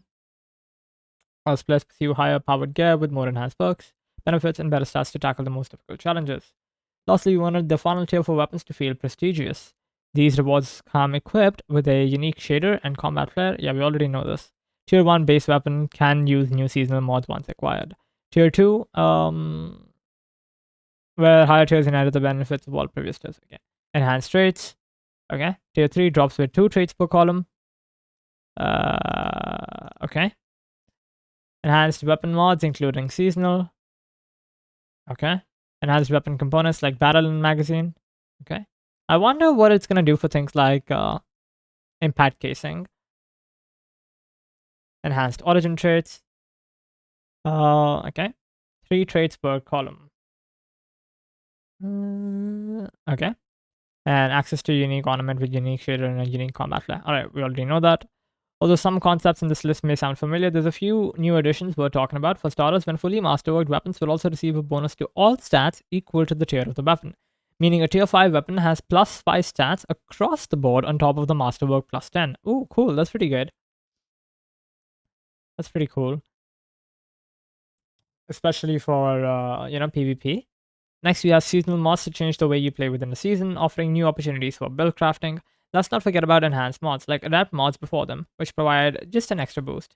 Enhanced origin traits will boost the effect a little bit more than enhanced trait, providing an extra cherry on top for acquiring tier 5 weapons. Okay. Lastly, combat flare and the unique ornament provide a visual opportunity to show off your earnings and accomplishments, with blue flames erupting from your foes and dancing across the weapon. Not to be forgotten, owners of Spheric and Fairy, our original combat flare, will find that V900 precision-capable weapons will have access to this outside of the traditional mod slot, regardless of weapon tier. Okay. New seasonal mods. Seasonal weapon mods were introduced in episode 3 Heresy, and we want to expand their role a bit to be able to be available on all weapons within the season, not just a specific set. Where it makes sense for that weapon archetype, in the Edge of Fate, you will be able to acquire the following mods via Kepler and completing the portal activities. And below are the descriptions of such mods. Temporal Loader. This weapon loads ammo from reserves when dealing damage to targets that are slowed, frozen, or... Oh my god! All I need... Alright, here's what we need, chat. We need an overflow bait and switch rocket launcher with temporal roller. That's what we want.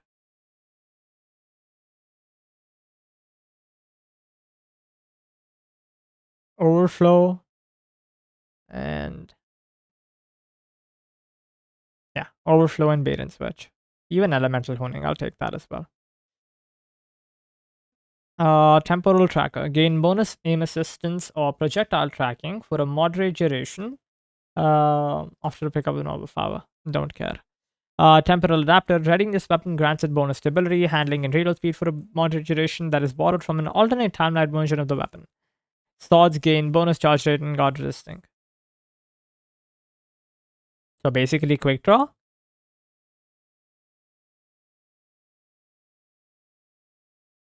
Or basically like a combination of quick draw and slide shot. Okay. Temporal armaments. This weapon gains bonus damage versus Cabal and Vex targets. Okay, well that's kind of a giveaway for what the next season's enemy we're going to be fighting, but we already know that. How much increased damage though? That's next question. Temporal Blast. This weapon stores a portion of its damage dealt into charges. At 5 charges, the weapon's next shot creates an explosive blast on impact that damages nearby enemy. Ooh, that's pretty cool, dude. Showing the fashion. We've shown the weapons before, but it never hurts to go over how they look. From tier 1 to tier 5, here's a look at Giver's Blessing and one of the destination weapons from Kepler. Okay. So this is at tier 1. Looks pretty standard. This is at tier 2. You only have enhanced and everything else remains the same. Okay. Tier 3. You have multiple and they're all enhanced. At tier 4, everything is enhanced. And at tier 5, everything is enhanced plus the shiny look. Okay. Origin trait is not enhanced here though. It is enhanced here. Okay. Earning the new gear, you're probably wondering, where do I start and how do I obtain higher tier gears?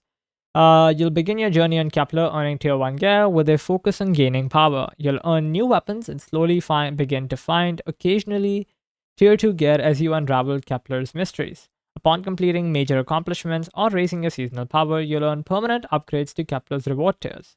Across Kepler, gear can be acquired via chests by exploring and uncovering secrets, playing campaign mission, and by focusing engrams with local resources. Once the campaign is completed, new difficulties will be unlocked for accessing higher gear tiers, and a post-campaign activity will appear from time to time, providing even more Kepler loot while it lasts. Okay, yeah, we already know that. So the portal modifiers will up the challenge, but also increase your chances of more rewards.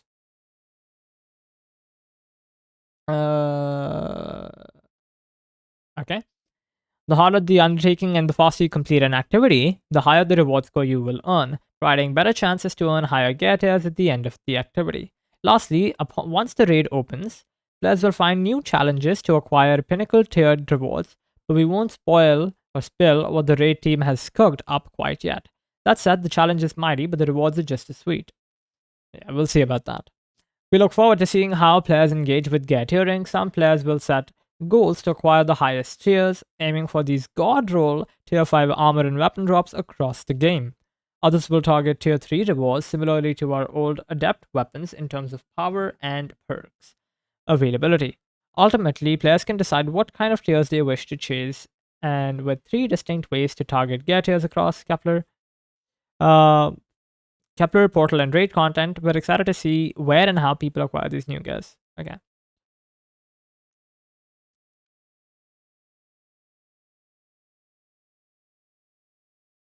Dude, I'm gonna... Wait, this means that you can't enhance the weapon, right?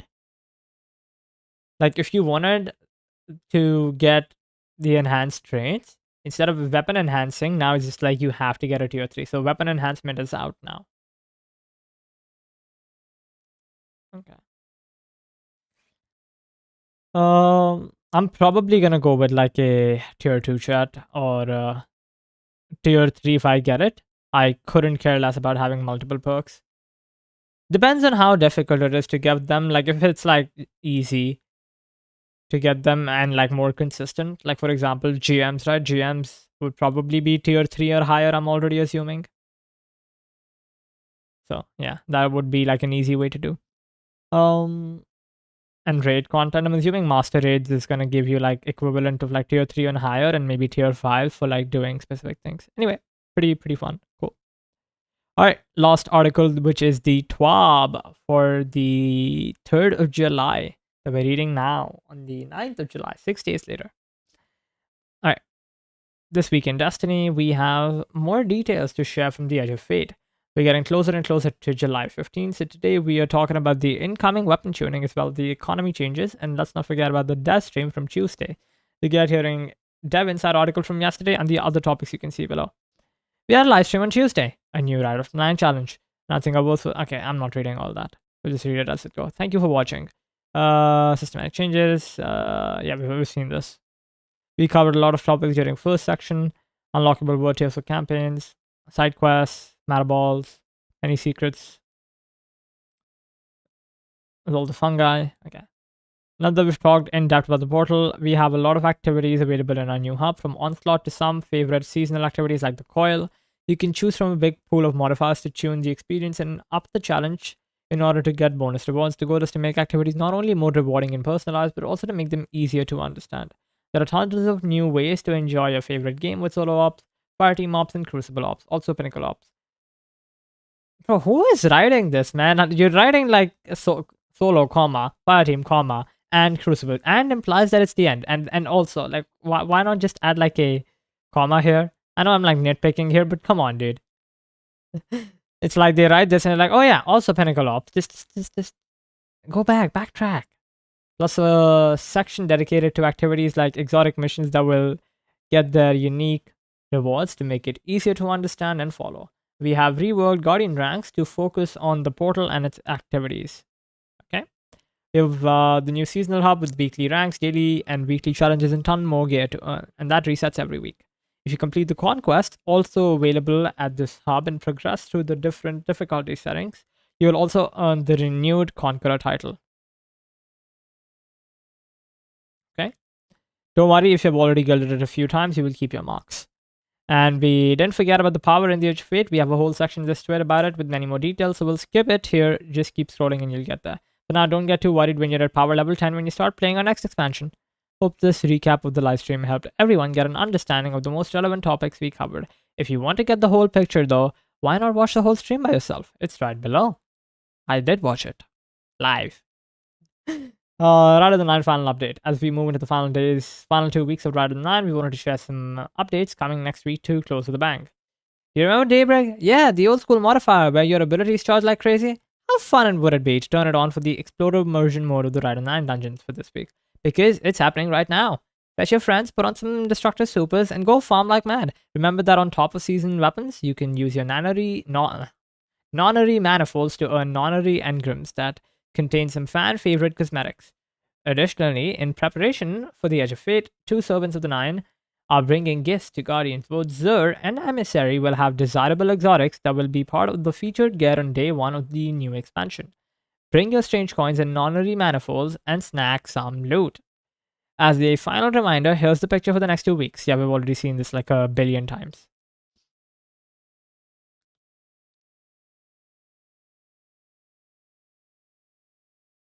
Okay. A new challenge appears. Looks like a demiguise statue from the fucking thing. Hogwarts Legacy. We also have one last Ride of the 9 dungeon. Hurrah! Before we dive into the next expansion. The team at Destiny Tracker are running 2 weekends of challenges around Prophecy and Spire of the Watcher to wrap up Ride of the 9. From this, complete Prophecy as fast as you can. From this to this, complete Spire of the Watcher as fast as you can. You can solo, duo, or with a full fire team, and you can win prizes such as silver, one of the 9 exclusive Star Wars inspired headphone holders. Ooh! Can I buy this? Fabricated by Henshin Scrap. Hey, if I kind of want to buy this, dude. That looks pretty sick.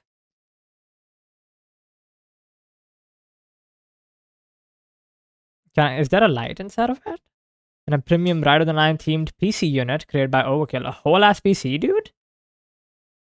A gaming PC setup you can win. Okay, dude. Pretty cool. Pretty cool. Finally, all participants who sign up will receive the 9 crowned emblem. Destiny Tracker will provide more details on how to redeem. For more information around the 2 weekends of challenges, you can refer to the Destiny Trackers page here. World's first raid race is back. Guardians, we have a new raid ready for July 19th. And you know what that means? There will be a new world's first race where the most capable teams around the world will conquer contest mode difficulty and fight to be the first team to complete the raid. We're excited to confirm that we have partnered once again with the wonderful CB Gray and Evan F to bring you the raid race action. Live from Bungie headquarters this time. Oh, that's cool, dude. Stay tuned to the next week's tweet for more information on what channels to follow, the schedules, the international hosts we will support, and how you can earn the beautiful power use emblem you see below. That's very cool, dude. Very, very cool. Bungie at GCX. Guardians, we're excited to share something special coming your way at GCX 2025. On July 25th from 3 to 4:30 p.m. Eastern, we're hosting an exclusive developer panel that will take you deep into the heart of Destiny's 2 storytelling process. The threads of can someone is going to be streaming this? I don't think so, but I'd like to watch it, and they're probably not going to do it. Threads of Fate. Exploring Destiny 2 narrative craft will give you an unprecedented look at how one expansion story goes from initial pitch deck all the way through development to launch. With a special focus on the Edge of Fate, you will get to see behind the curtains of our creative process and discover what it takes to craft the narratives that drive your Guardian's journey. We're thrilled to have the D2 narrative team member Alison Lurs and Hannah Filipski joining us for this deep dive. There are the talented minds behind some of your favorite story moments, and they'll be sharing insights you won't find anywhere else. Our very own DMG will be moderating the discussion, and we've got a special guest lined up that we think you will love. I wonder who might that be. Story, probably Bice. Find out more about GCX and how you can also earn the exclusive Fight Stick emblem through GCX channels and website here. Pretty cool.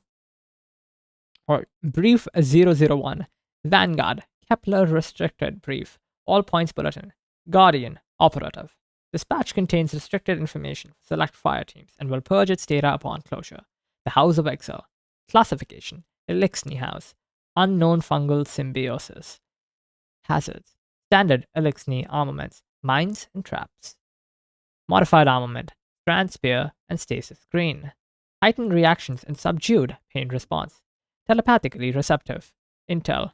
House of Exile is a lower house made predominantly from the remains of other houses defeated at Twilight Gap. However, according to the Cryptarchy, the Exile banner predates Twilight Gap, albeit without an official title. It was simply a collection of malcontents, outcasts, and, well, exiles during the long drift to Earth from Reese. While many of the exiles reconstituted into a house on the moon, Luna, a subsect of the house broke away prior to the Battle of Twilight Gap, refusing to invade Earth. They retreated to the edge of the Sol system to live in peace. The exiles on Kepler are believed to be those defectors. Cool, dude. Paracausal weaponry has been encountered. Guardians should take maximum precautions during engagements on Kepler. Select House of Exile armaments have been noted to contain stasis crux cores or compressed strand tangles suspended in a mixture of Elixni technology reminiscent of House Salvation's forces under the Witness, and an unknown energetic charge. Cool. Dude, how fucking massive is this shit? Alright. Hey man, if you tell me, I know they would have said something like this, but if you tell me that we're getting jetpacks, this is going to be the best expansion. I know it's not going to be because this is already Elixni, but if only they gave us jetpacks to traverse around the map. That would be fun. Magic, take notes. Hidden log transcript. CHA KEP 1024. Following transcript documents the House acquisition of Strand and Stasis technology. Do you see now the gifts of which I spoke? Here they are, set before you as I foretold. The deathless comes for us, so the giver arms our people in defiance. Through time and space I have claimed, at the giver's behest, lost in sidecast technology of our broken siblings on light-conquered worlds. Where they fell, we stand by the will of the giver. Dude, I am trying to stay in character here while reading this. Off note. Exiles on Kepler seem to have undergone a sort of fungal symbiosis with the local fauna. It is unknown why or how this happened, but the fungus appears to feed from the dark matter of the singularity the exiles rever at the heart of Kepler. Yeah, I've played this game. This game is called The Last of Us. I know how this story turns out, chat. There appears to be some sort of stylistic hierarchy among the exiles where it affords no actual authority. The size, shape, and unique features of fungal growth spotted in their armor or hosted on their chitin impact relationships, respect, and clout within the house. Initial reports suggest the House of Exile was not always hostile and at one time even worked alongside the Aeonian population of Kepler. We hope you're enjoying these short lore pieces. More in the coming weeks. Alright, can we get to the actual game now? Weapon shooting for the Edge of Fate. Hello again from the Destiny 2 sandbox team. Like most other areas of the game, weapons have gotten many changes in the Edge of Fate. So, let's get right into it. Before that though, a reminder that yesterday we published a Dev Inside article focused on weapon and gear tiering. We hope it helped you understand the new system a bit better, that you can use it as a source of truth moving forward. In case you have not read it yet, here is the link to it. Now, let's jump right into the weapon tuning content. Weapon archetypes. Machine guns. We're trying out something new for the Destiny on machine guns. Stage reloads. Ooh. Dude, that is something that people have been asking for quite some time. I recently saw like an entire Twitter thread about people complaining why there's no stage reloads in this game. That's very cool. Machine guns generally have very long reload animation times that can be very punishing when cancelled. We have added several checkpoints from which the animation can now be resumed if it is interrupted mid-reload. This is a feature we are rolling out on machine gun first, but we plan to expand this to other weapon types in the future. Okay, now we have a stage reload. Stage reload places checkpoints in the reload animation. When a player cancels the reload animation and starts it again, it will resume from the latest checkpoint. I like that, dude. I like that quite a lot. Glaives. The projectile changes for glaives in Heresy have been generally very positive for the archetype, but Really? But ended up opening a small window where it was actually a nerf to the weapon projectile performance, particularly at short range in PvP. We've made some adjustments to account for this issue. Reduced projectile tracking strength at very close range to avoid a behavior that made the projectile less accurate. I mean, Bungie, I know you're trying to make Glaives better, but Glaives needs a very major overhaul if you want it to be good. Glaives had come out at the start of Witch Queen, which was 2022, right? Or 21? No, wait. When was Witch Queen? 2020 was Shadowkeep. And then 2020, no wait, 2019 was Shadowkeep. 2020 was Beyond Light. 2021 was Witch Queen. Yeah, 2021 was Witch Queen. Yeah, Bungie, like, it's been 20 from 2021. It's been like, no, wait, that doesn't make sense, does it? Yes, it does. It makes perfect sense. This is about to be the 4th year. Yeah, it's been 3 years. It's about to be the 4th year soon for Glaives. And no one's really enjoying them. Like, yeah, people use them from time to time to get the 99% DR or whatever the absurd amount of DR it is. But, like, in terms of utility, it needs to change quite a lot in order for it to be effective. Like, the projectile damage has to increase by a lot. Like, actually enough to the point that it is, like, a damage weapon rather than an at-clearing weapon. Because right now, glaives are being used as, like, mostly survival weapons. You have better things to do at clear with, and that will never change. But what glaives can do is like better damage, and that was possible this season a little bit because of Nobel, which is why you see like the better performance in Heresy. But outside of that, it's like glaives are extremely underwhelming. Reduce projectile tracking strength at very close range to avoid a behavior that made the projectiles less accurate. Cool. Perks like Reconstruction. Reconstruction has been underperforming on non-rocket launcher weapons since the nerf that increased the time it needs to start filling a weapon's mag. I wonder why. So we're greatly increasing the amount of ammo transferred on each activation. Increase the amount of ammo transferred per activation from 10% to 25%. I'm assuming it's going to round off to the nearest whole number, so that's pretty cool. It's probably going to be like 3 ammo for like snipers and stuff per activation, so that's pretty good. I like that. I like that quite a lot. Reconstruction has now become a lot better.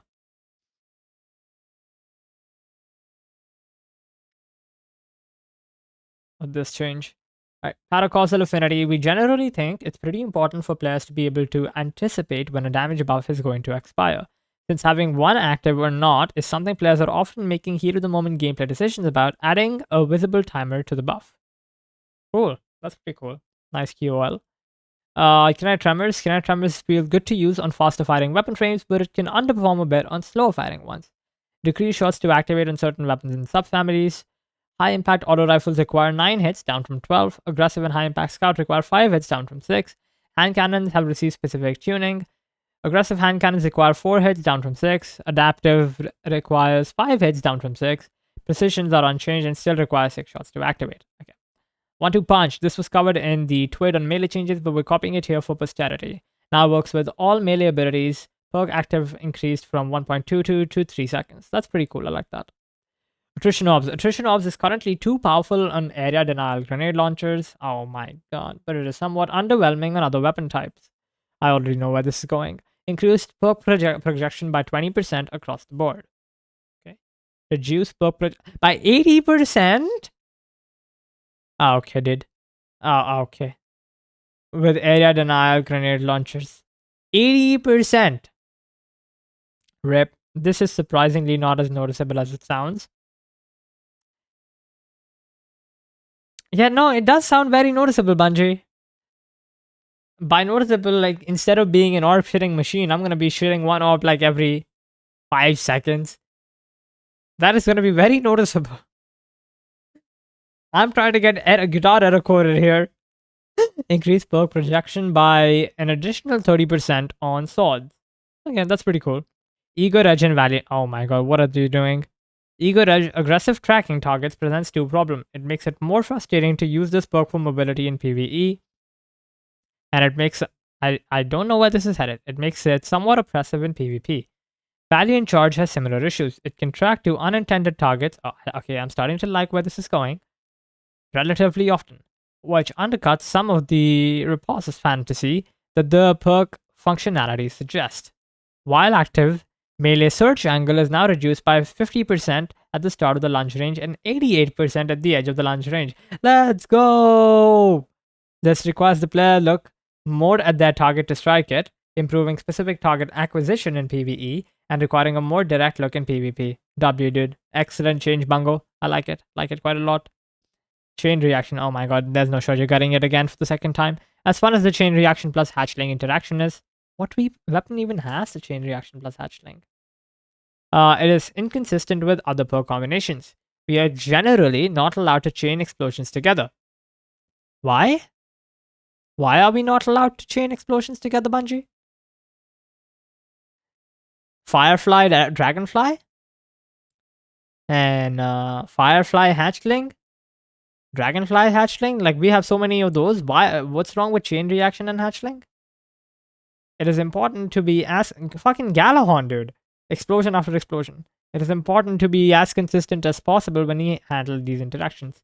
We don't want our players' abilities to tell if a weapon roll is good or not to be dependent on knowing which perks chain with each other and which don't, even when it's not listed in game. Thread links created by weapon perks will no longer activate the detonation from chain rate. Oh, okay. I was too quick to judge. That makes a lot more sense. Thank you, Bungie. Chain reaction, Dragonfly, Firefly.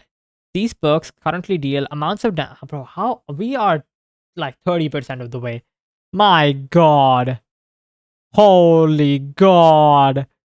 Okay, dude, I am gonna be here for the next 2 hours.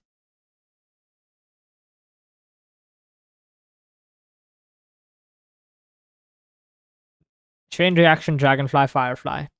These perks currently deal different amounts of damage to different targets based on the type of weapon that activates the perk. In many cases, this makes these perks even worse in weapons that do not use them. Well, in the first place. It's harder to get a precision kill with a submachine gun than it is with a hand cannon, but Dragonfly also deals less damage when a submachine gun activates it. We want the perks to feel stronger in different weapon types for obvious reasons, such as how often a weapon gets precision kills rather than unintuitive ones.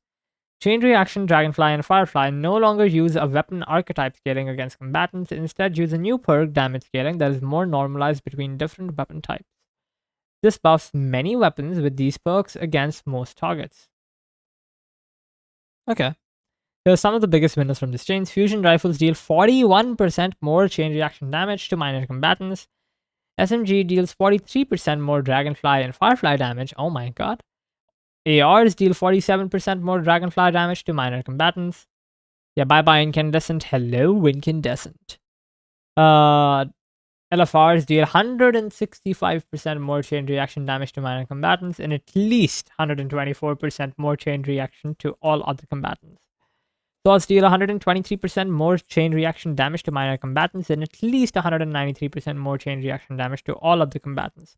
Dude, this change paired with the attrition of change from earlier is gonna make like attrition of chain reaction swords, especially like caster flames, so good for Atlayer. You're gonna be making so many more orbs which will be healing you, and chain reaction which will be killing them faster. So you have better Atlayer. That is really good. In the interest of transparency, we want to call out the 3 instances where this change results in a nerf for at least 5% decreased damage. We do not expect any of these to have serious impacts on balance of perk desirability. Hand cannons deal 20% less Dragonfly and Firefly damage to major combatants. Okay. Sniper rifles deal 8% less Firefly and Dragonfly damage to minor combatants. Special ammo wave frames deal 6%. Okay, you have another gut to chain reaction and special wave frames. Okay, dude. So Forbearance was already like kind of dying because of Velocity Baton, and now you're just like straight up gutted both of them. They're just like, yeah, no, you're not using GLs. The major champion and mini boss combatants, and 14% less chain reaction damage to ultra and vehicle combatants. Okay. Champion interaction changes. In Season 20, we added the ability for subclass work, Ignition, Jolt, and Suppression to stun champions, and we have since added these verbs to weapon traits and various exotic weapons through rebalances. We quickly realized that these weapons had issues when paired with anti-champion effects from sources like the Artifact or Radiant. To prevent erratic behavior, we have barred certain exotics from gaining external anti-champion capabilities it has become unclear to the player with which exotic weapons are excluded, so we have decided to address this issue formally. Okay. We have now made certain exotic weapons, most of which applied a subclass verb through gameplay, intrinsically anti-champ, and will adhere to the following soft rule from now on. What? Okay.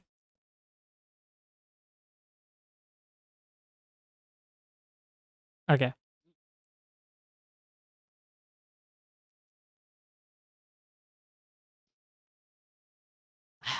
I've been talking for so long, holy god.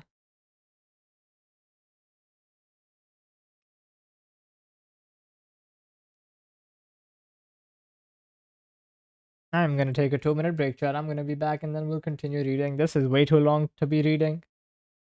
Yabby.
Alright, chat with that. Thanks for waiting. Appreciate it. Let's go back to reading this. Alright, cool. To prevent erratic behavior from certain exotics from gaining external anti-champion capabilities, it has become unclear to the player which exotic weapons are excluded, so we have decided to address this issue formally. We have now made certain exotic weapons, most of which apply to subclass 4 through gameplay, intrinsically anti-champ, and will adhere to the following soft rules from now. Weapons that intrinsically have the anti-champion symbol in the weapon tray cannot receive anti-champion capabilities from the artifact or from radiant-like effects. Otherwise, they can receive external anti-champion capabilities and be able to continue their subclass verb like anti-champion capabilities. Okay. Exotic weapons, Vigilance Wing. Vigilance Wing, exotic trait, last stand, felt left behind by things like alacrity, so we made the change that will allow it to be active when running solo and PvE activities. Last stand bonuses when active when running solo and PvE activities. Okay. Hierarchy of Needs. Hierarchy of Needs is a cool weapon that currently restricts the player's actions too much. We wanted to increase flexibility with the weapon while keeping its fantasy intact, and while we were at it, we let it interact with other bows wielded by your allies or yourself. Players now gain charges of Guidance Ring with any hit from Hierarchy of Needs, and now only need 3 charges to deploy the ring.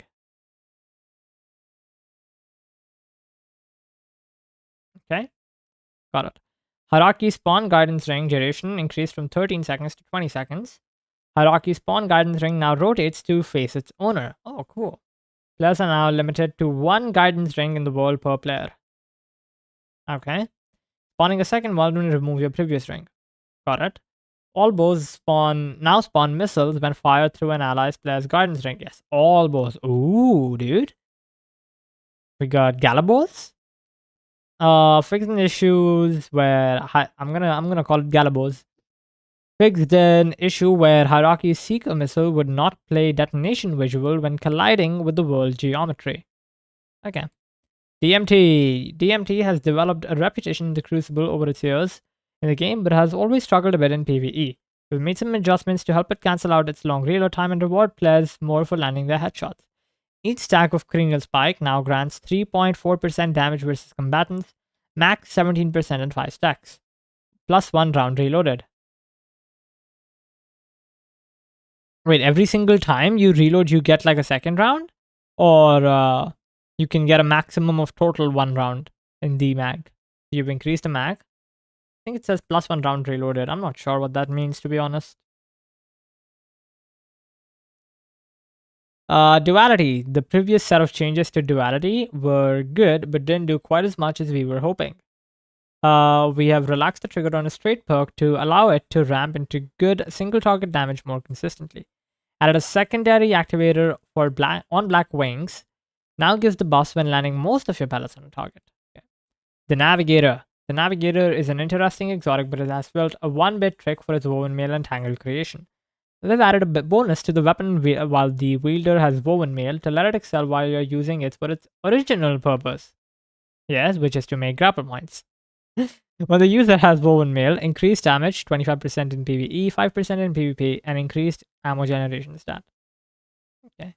Not that it matters, but people are still only gonna really care about woven mail for Into the Fray and tangle creation for grapple mailers.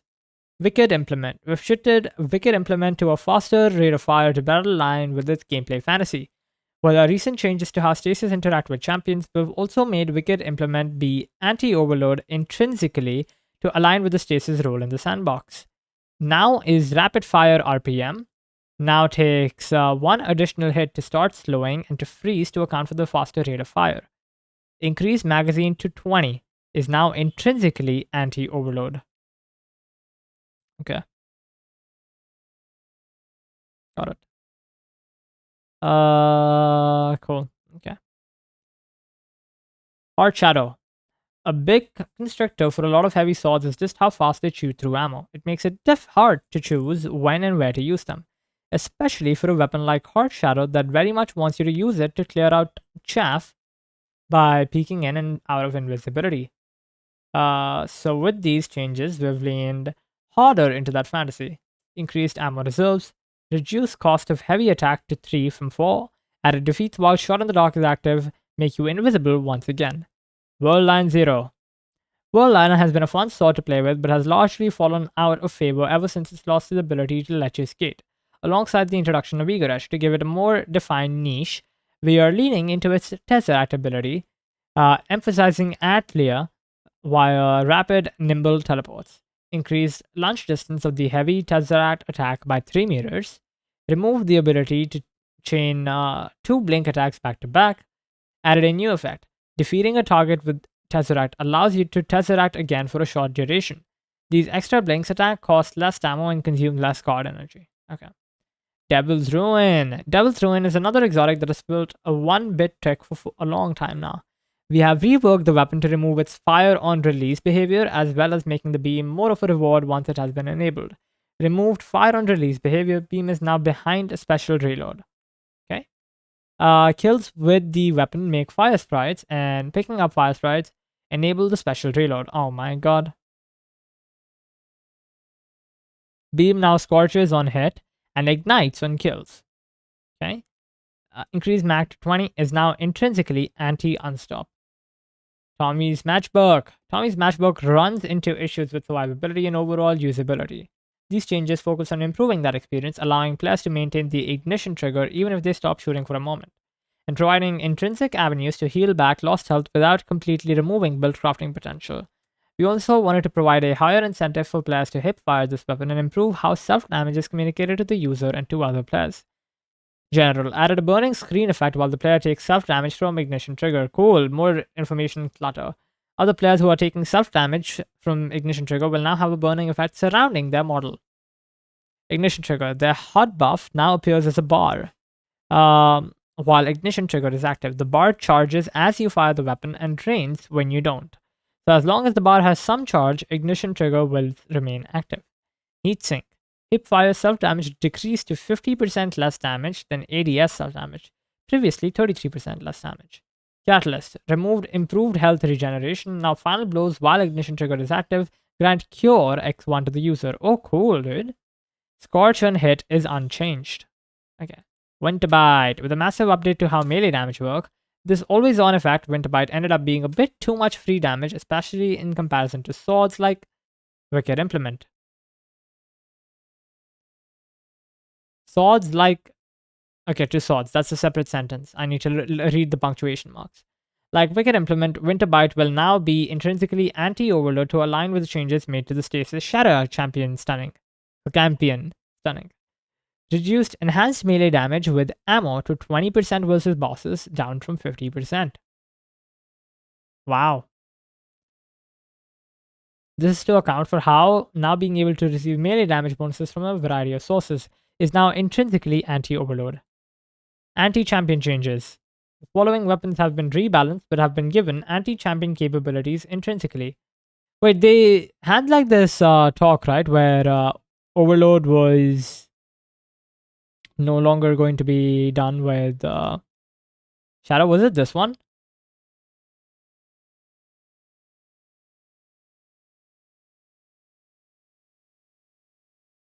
Can't remember.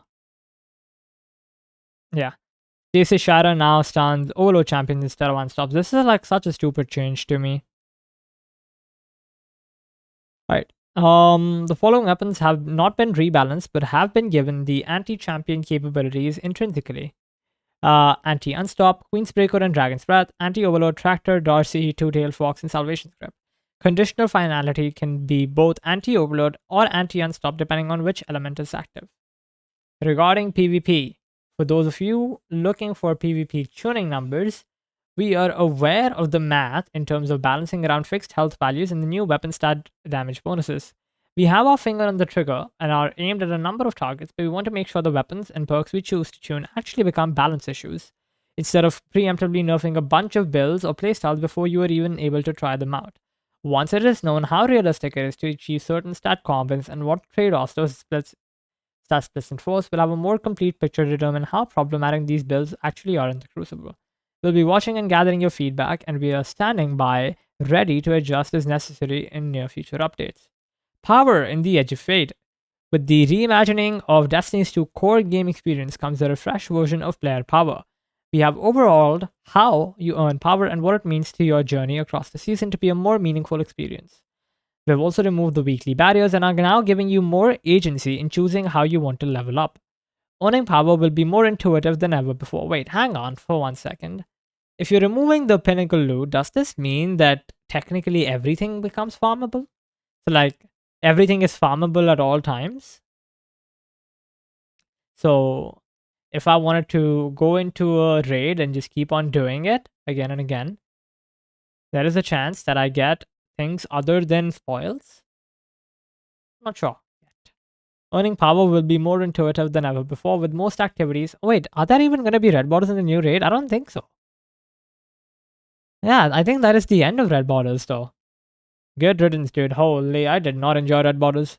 Earning powers will be more intuitive than ever before, with most activities even offering a reward forecast that enables you to plan your rewards.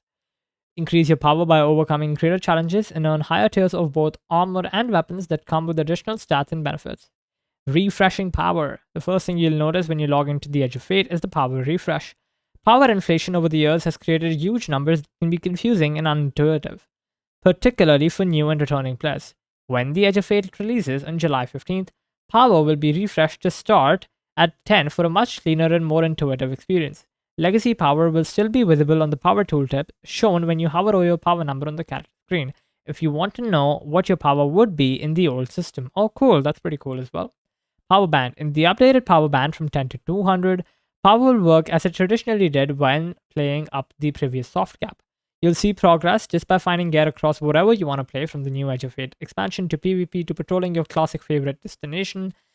Playing activities on the portal will offer increased progression, while completing missions and finding secret chests in the Fate Saga expansion will offer the fastest progression. Okay. Lots of activity content will exist in the power band, including the Edge of Fate expansion pack, event activities, all legacy content, and even the new redacted raid. While these activities won't ask you to earn more than 200 power to play at max effectiveness, they may offer rewards above 200 when played at harder difficulty. More on that later. During the climb to power cap of 200, you will be able to earn tier 1, tier 2, and even the occasional tier 3 drops, as I expected. This gear is as strong as legendary or even adept weapons from before the Edge of Fate. Your progress up to the power cap will also stick around into the new season, when Destiny 2 Renegades releases in December, giving you consistent access to gear as strong as, or even better than, what you're used to, as well as tons of activities to play. Okay. Seasonal power bonus. Since Shadowkeep, the seasonal artifact has offered a way to increase your power above the power cap through artifact bonus power.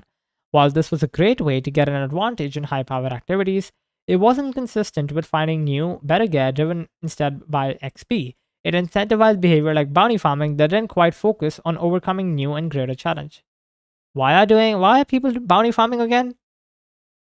If they're changing that, not for the XP, just for like the artifact perks. In the Edge of Fate, seasonal power bonus will now live right on your weapons and armor instead of on the season artifact. Okay? By overcoming harder challenges in PvE as customized by you, or challenging yourself in the competitive and trials for PvP, you can earn gear with greater amounts of seasonal bonus power that will increase your level beyond the power cap. Chad, do you realize what this means? This means that I'm assuming the season power bonus will be applied to every single weapon that you own, which means the old weapons that would have been like, the base power level of 10, which, would kill you in one shot, or if you wanted to lower your light level beyond a certain point, would not be possible. Unless you somehow keep like a level 10 power item on your collection and never get rid of it, you're still at the bare minimum gonna be at like whatever your season is plus 10, which is gonna be like ideally 210, which is gonna be the new lowest. That's kind of insane. And considering that all activities are gonna be at 200, which means that you can no longer do that. In the Edge of Fate, season bonus power will now live right on your weapons and armor instead of the season artifact. By overcoming harder challenges in PvE customized by you, or challenging yourself in competitive and trials for PvP, you can earn gear with greater amounts of seasonal bonus power that will increase your level beyond the power cap. There are no longer weekly limits on how much progress you can earn either, so your power can climb for as long as you want to play. Yay! I can be a gaming gremlin and keep on grinding to max power in a single week. I like that. I don't like the weekly thing anyway. Never liked it. Just like artifact bonus power before it. Chat, back during Destiny 1, I used to take off days and Tuesdays from school. And this is like back when Destiny 1 had like a reset time of like 8 hours earlier than what it used to be or what it is right now. So like whatever it is right now, minus 8 hours from that, and that used to be the reset time. Obviously, like it differs from like region to region based upon what country is. That's why I said like reset minus 8. That's what the time used to be for resets. And that was 2:30 p.m. for me in India. And I used to take off days in school every Tuesday just so I could play the game right at reset. That was insane. There are no longer weekly limits on how much progress you can earn either.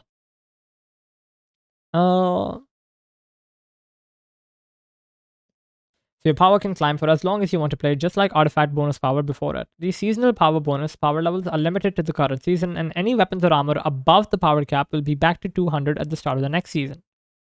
Okay. Power helps you overcome harder activities, increase your power up to 200 by obtaining new gear. New expansions are a fast way to earn power. Seasonal power bonus, increase power beyond 200 by obtaining new gear with seasonal bonus power. The what now?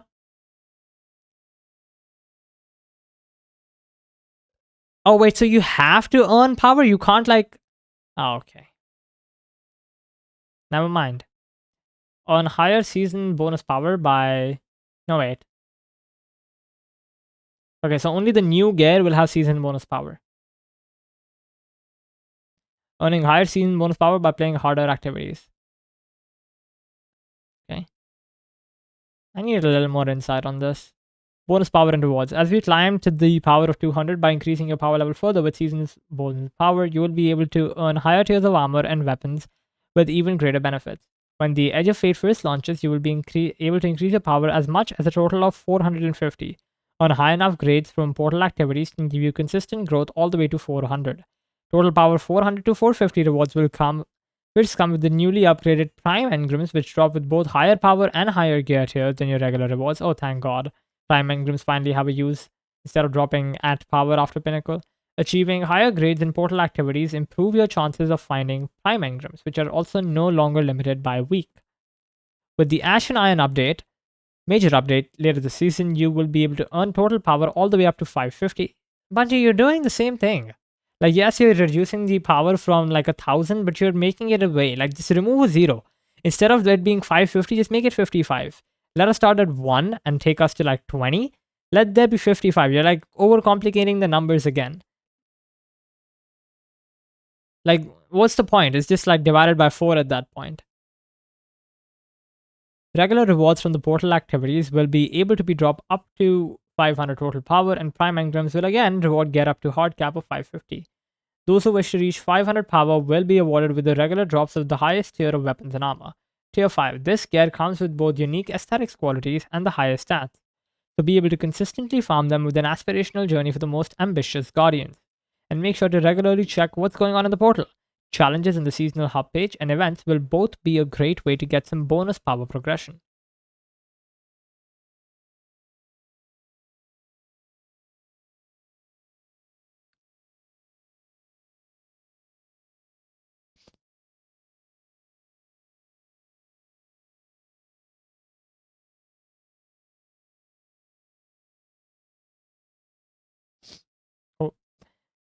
And to make sure regularly was checking on what's going on in the portal, challenges in the seasonal hub pages and events will both be a great way to get some power progression.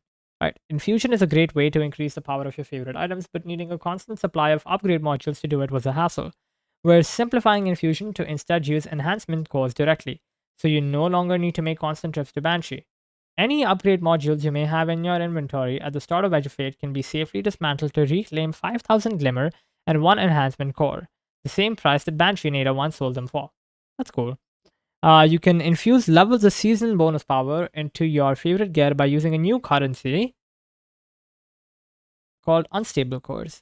While you'll find unstable cores from a variety of sources, the primary way to acquire them is by dismantling unneeded gear that has a seasonal bonus power levels. The higher the bonus power of the item you dismantle, the greater the number of unstable cores you'll receive. Likewise, infusing items with a larger difference in bonus power levels will take more unstable cores. Unstable cores will have a large inventory cap and will be refreshed at the start of the next season alongside the new season bonus power. Great, new currency that is capped. Quality of life with the... This is basically legendary shards. By the way, chat, if you don't realize this is legendary shards. They took away legendary shards, renamed legendary shards to unstable cores, and added them back to the game. This is exactly what it is. And legendary shards can now only be used to upgrade your power, as opposed to being able to do other things. I would not be surprised if you can trade your unstable cores to Rahul for Glimmer. And if you can, then this will make it completely legendary shards.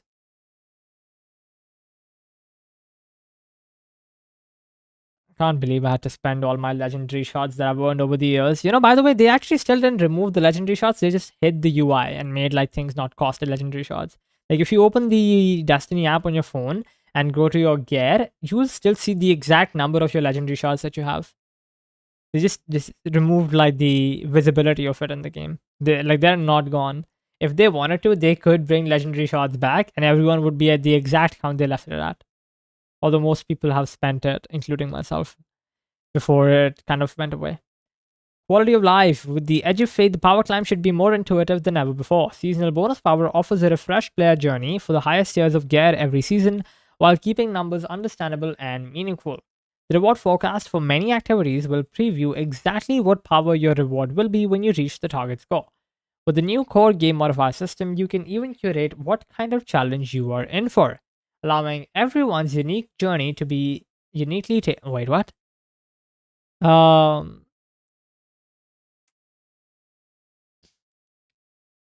Okay, got it. The reward forecast for many activities will preview exactly what power your reward will be when you reach the target score. With the new core game modifier system, you can even curate what kind of challenge you're in for, allowing everyone's power journey to be uniquely tailored to how they want to play. Portal content will also feature a new daily bonus focus awards across both PvE and PvP, which allows you to target earning power on gear for a specific slot that you might be missing to round out your average. Okay?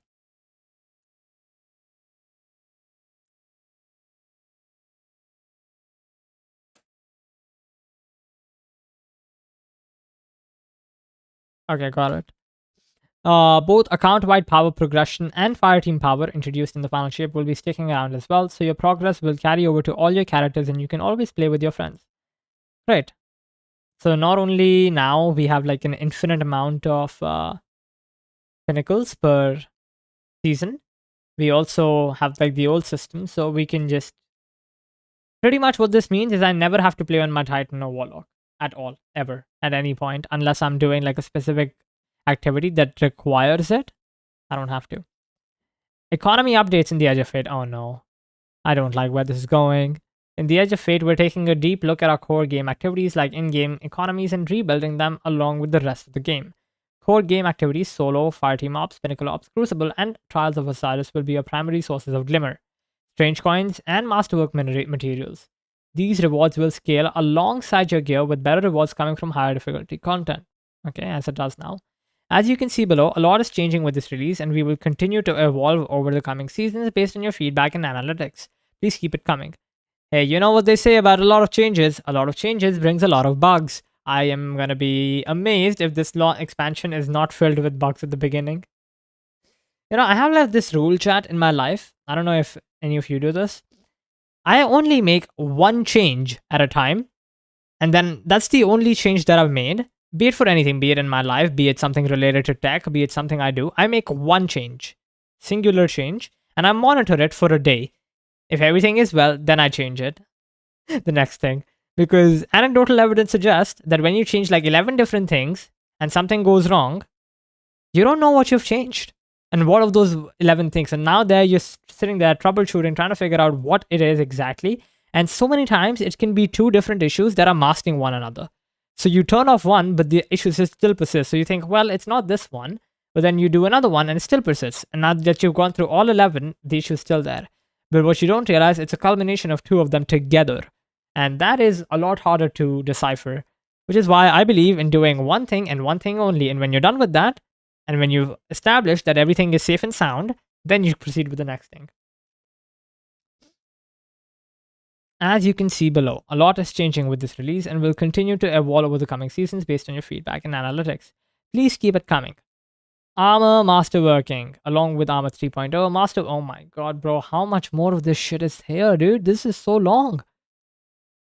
Oh my god, holy god, dude. Okay, we're close to the end. We're close to the text end part. Thank god, thank the lord. Along with Armor 3.0, Masterworking new pieces of armor will have their cost change depending on the tier of the armor piece. In our Edge of Fate reveal stream, we mentioned that armor now drops with energy completely filled in, so players can begin to build craft immediately with armor mods. Masterworking armor is now focused on increasing stats if you want to reach your full stat potential. You'll want to fully masterwork your armor. The higher the tier, the more it costs. We want players to be able to engage with the masterwork system without them worrying about wasting materials on lower tier gears. Additionally, armor now has 5 masterwork levels rather than 10. If you notice the cost for tier 5 in the table below, don't worry just yet. We're rebalancing the distribution of masterwork materials pretty dramatically when the Edge of Fate arrives. Enhancement prisms will become a bit more common than they were previously to better fit their role between enhancement cores and ascendant shards. Dude, prisms are so common, I'm never not at 100. Like, I have to delete enhancement prisms in order to like pick up more in core game activities. You'll also have a chance for major enemies to drop materials such as masterwork materials, maybe even for some other goodies. Here's a table with the cost of masterworking every tier of armor.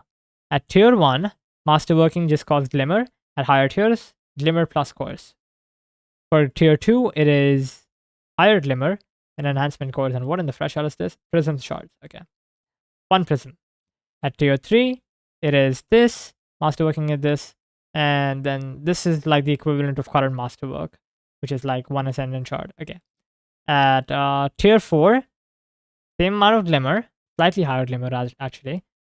A lot more enhancement cores, and a lot more enhancement prisms. Thank god. This is how I'm going to be getting rid of most of my enhancement prisms from now on. And tier 5, with a whole lot more glimmer, a whole lot more enhancement cores. Great, finally a place I can spend, I don't even know how many enhancement cores. And so many enhancement prisms. The 3 ascendant shards, 4 actually over the, no, that's from the previous tier. 3. That is kind of insane. That's like the equivalent of an exotic currently. Exotic armor. Glimmer, this, prism, yeah. It's them 3. Dude, we should, Bungie, change this from 3 to 2. So, exotics can remain at 3. This tier 5 can remain at 2. Don't make this 3. 3 is too much. Unless you're changing the cap and then you make it 60, and then I'm fine with it. Note that these changes apply only to new armor. Weapon masterworking is unchanged from how it worked previously, even if it may be revisited in a future release. Okay. Destination materials. Destination materials which stop dropping from resource nodes starting in Witch Queen and later only granted glimmer and or reputation will be fully replicated when the Edge of Fate arrives. Master Rahul will no longer accept destination materials and they will no longer have any sale value. This is the list of materials that can be safely deleted after July 15th. Finest Matter Weave, Dustlight Shard, Microphasic Datalities, Baryon Bow, Helium Filament, Glacial Statwood, Spin Metal Leaves. Cool, all of them are going. Don't care about any of them, I've already spent most of mine. Activity rewards changes. Vanguard Ops Onslaught. Onslaught has been rebuilt to be part of the core game. Oh my god. Activity engine and will now drop new tier rewards. This means the older gear, the Brave Arsenal, needs to be moved to a different place so the loot pool only offers the new gear. Brave Arsenal weapons will be moved to the part of Zer's where only the standard, non-foil version of these weapons will be available. Zavala will no longer offer Onslaught attunement. Why though? Oh, because Zer will probably be selling static rolls? I'm assuming there'll be static rolls. So you're kind of screwed if you don't have any of those weapons. I mean, none of them are that great, now at least. But, you know.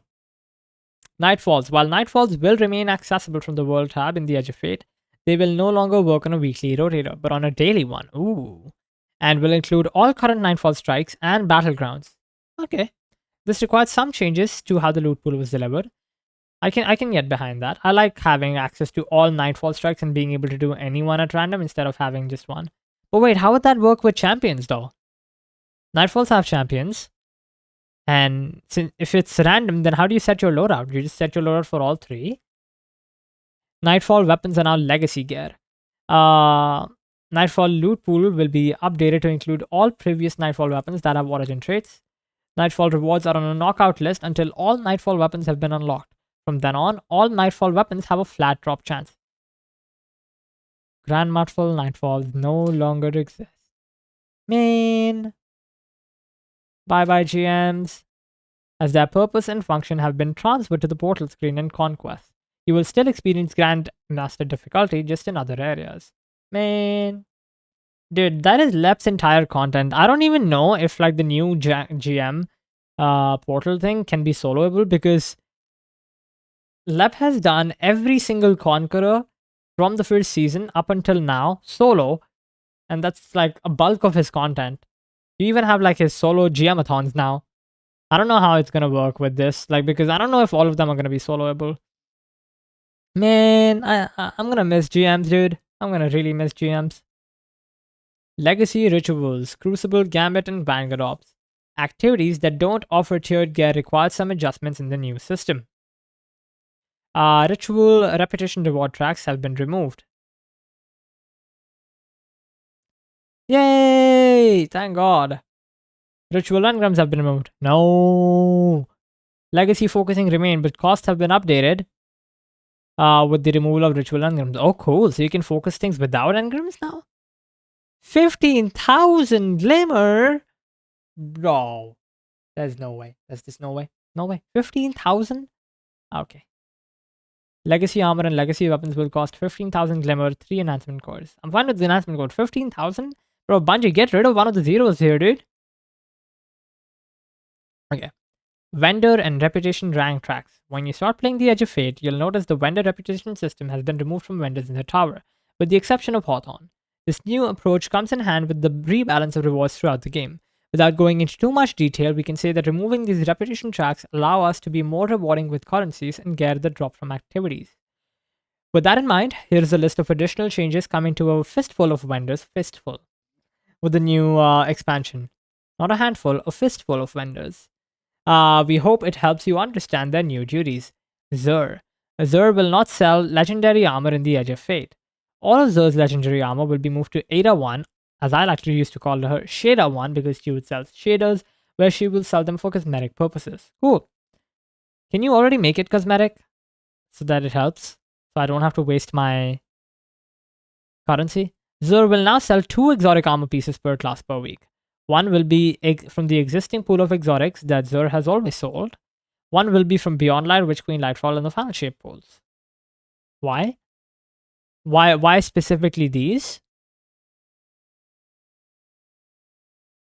Players must own the expansion these exotics are associated with in order to purchase them from Xur. Wait, because these ones are the ones you earn from lost sectors, right? Or like earn from like the random places? For Rahul focusing? Okay, that makes sense. Okay. Though will continue to sell Catalyst, but they have been moved to the Strange Gears offer submenu. Okay. Xur will sell class items every week. Yay! Players will still need to acquire the class items from Dual Destiny or Faster with the Lost before Xur will allow players to purchase exotic class items. Xur will sell 9 legendary weapons per week, 3 weapons per slot. Class-specific swords, which aren't class-specific anymore, are still in Xur's inventory but will not be available every week. Okay. Xur had Brave Arsenal weapons added to his inventory. Xur has had Legacy Nightfall and Trials weapon added to his... Trials weapons? Rare chance at Adept weapons showing up. Standard will cost 17 strange coins, Adept will cost 41 strange coins. Can you please increase the pool, like the cap for strange coins, please, Bungo? Xur has had weapons from Echoes, Revenant, and Heresy added to his inventory. Rare chance at Adept Heresy weapons. Standard weapons will cost 17 strange coins, Adept weapons will cost 41 strange coins. Xur has had Legacy competitive Crucible weapons added to his inventory. Just give everything to Xur at this point. Xur is becoming like the most like important person on the tower now. At this point, just give me like a fast travel point next to Xur. Xur will no longer sell... You know, I honestly miss that Xur used to have like random locations each week. Back in D1 and in early D2. I kind of miss that. Like, he could be in so many places. And I missed that. Anyway. Zoe will no longer sell Nightfall ciphers, Gambit engrams, Crucible engrams, Vanguard engrams, and upgrade modules. Great. Shader 1. We have already covered Shader 1's new duties in previous tweets, but let's have a reminder. Ada will be offering up to 20 Threader bounties per season per class. Ada's inventory of Legacy's armor has been expanded to include armors previously distributed via Xur. Legacy armor will cost 15,000 Glimmer and 3 enhancement costs. Bro, you're gonna make me broke. Ada will offer players who have made it to the tower for the first time before the Edge of Fate a bundle of exotic armor tokens to be used to roll for exotic armor with the new stat packages. Players must have unlocked an item in collections before it is eligible for rerolls on Shada 1. These tokens are a one-time offer. These offers will disappear from Ada when all tokens have been spent. No new armors will be added to this in the future, so there is no benefit to hoarding tokens. Transmog bounties have been overhauled. PvE bounties that can be completed anywhere in PvE activities no longer sends players to specific destinations, example Blindwell, Altars of Sorrow, etc. PvP, the bounties that can be completed in any PvP mode, Crucible Trials, etc., can be completed in any PvP mode. Nice. Raids and dungeons, unchanged from previous version. Okay. Banshee 44, the gunsmith. Reputation rank reward track has been removed. Bounties no longer provide gunsmith reputation. Dismantling gear no longer provides gunsmith reputation. Okay, what does then? Okay, because there's no reward track, never mind. Banshee will no longer sell upgrade modules. Okay, what is Banshee doing again then? Gunsmith engrams have been removed from the game. Okay, Banshee is not doing anything? Legacy weapons will cost 50,000 Glimmer and 3 enhancement cores. Why do we have Banshee still? Just for nostalgia? Rahul, the Cryptarch. Cryptarch reputation ranks have been removed. You just added it last season. Or like last expansion. The Engram Insider program. New exotic armor in the Edge of Fate will be unlocked via completing the legendary campaign and not through Rahul. Unlocked per class. Oh, there's only one? Okay. Fine. I always hated choosing 2 per class and like having to earn the other one. Why is there only 1 though? Bro, why are we only getting the 1 exotic? That's so dumb. Novel focusing for exotic armors from past expansions will be available to players immediately, with no need to decrypt engrams to unlock it. Cost remains the same for novel focusing. Okay. Focusing submenu has been reordered to put the most used screens up front. Thank God. Ghost mod. As we enter the world of Armor 3.0, where new stats have replaced some of the old ones, we need to make adjustments to Ghost mods, as some stats are no longer available and new ones have taken their spots. Similar situations with Nightfalls and other activities that have become legacy content. Having mods up for not up-to-date gear doesn't feel that rewarding, so we're removing these mods. Wait, what?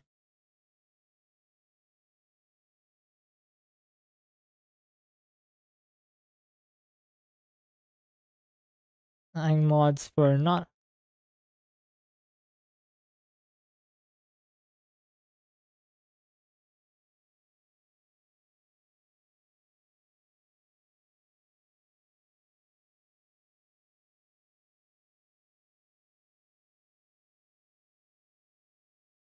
One second, chat.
Alright, sorry for waiting, chat. Let's read through. No longer available. New ones have taken their spots. Similar situation with Nightfalls and other activities have become legacy content. Having mods for not up-to-date gear doesn't feel that rewarding, so we're removing those mods. Previously, Armorer Ghost mods, Resistance Armorer, will be deprecated as they no longer match the stats on armor post V900. Why are you calling it V900?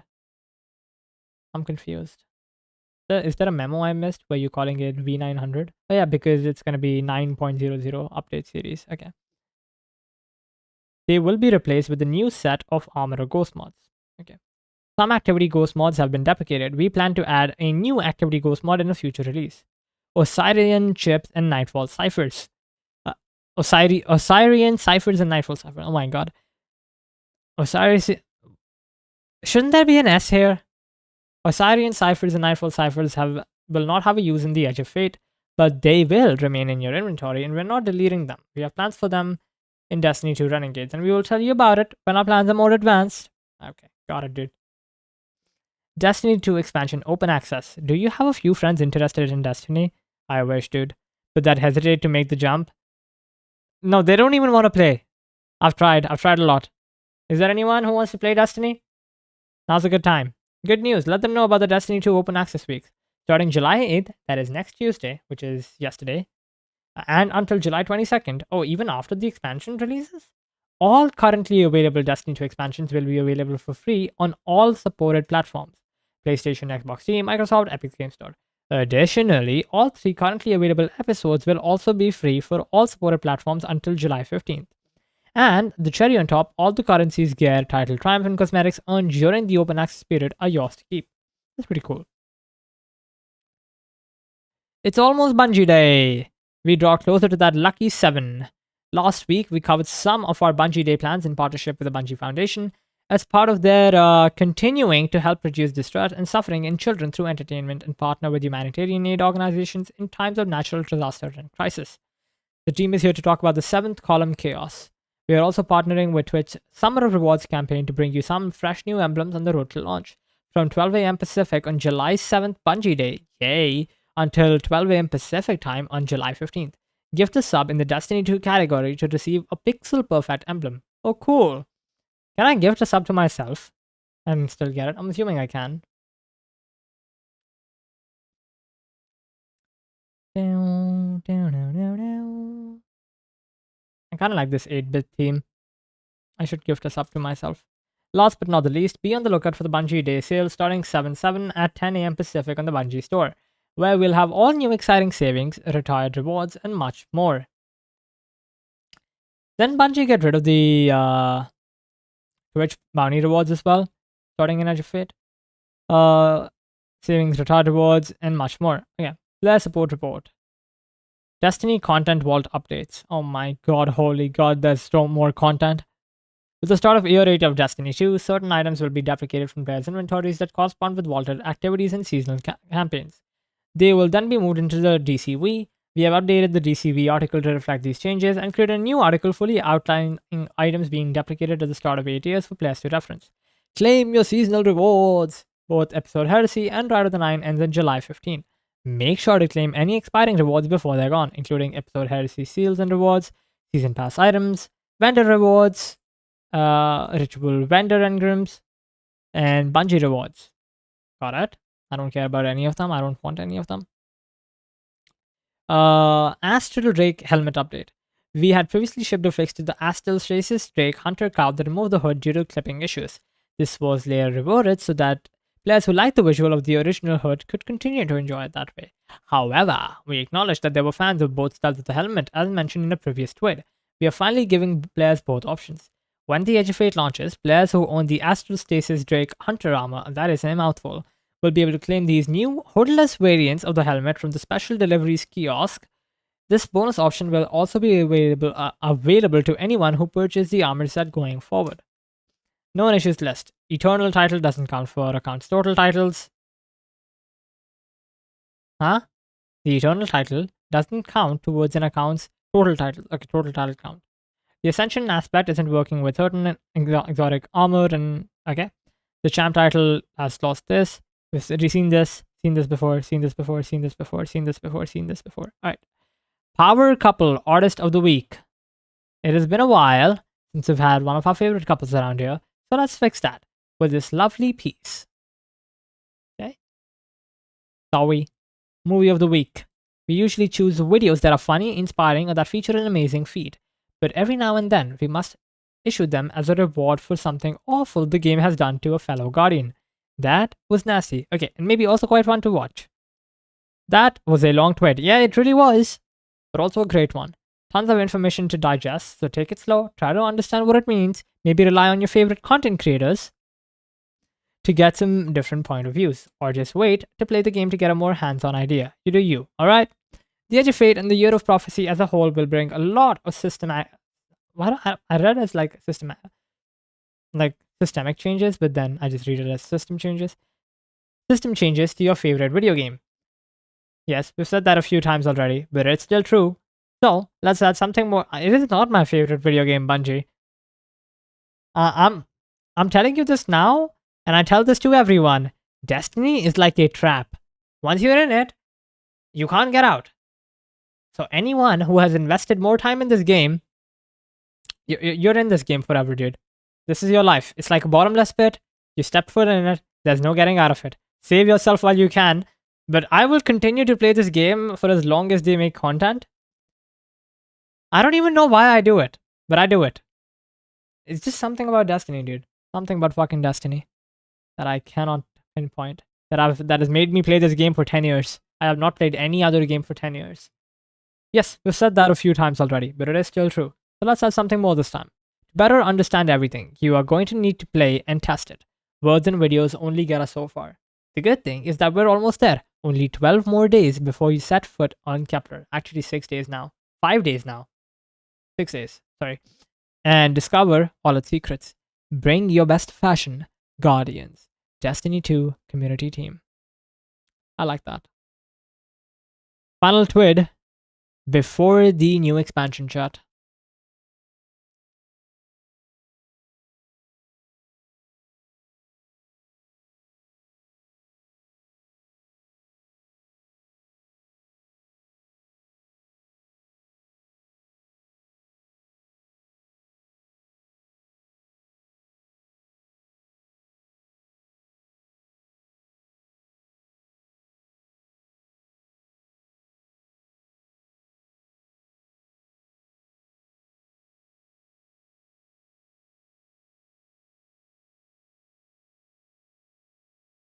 Alright, that took like an hour and a half.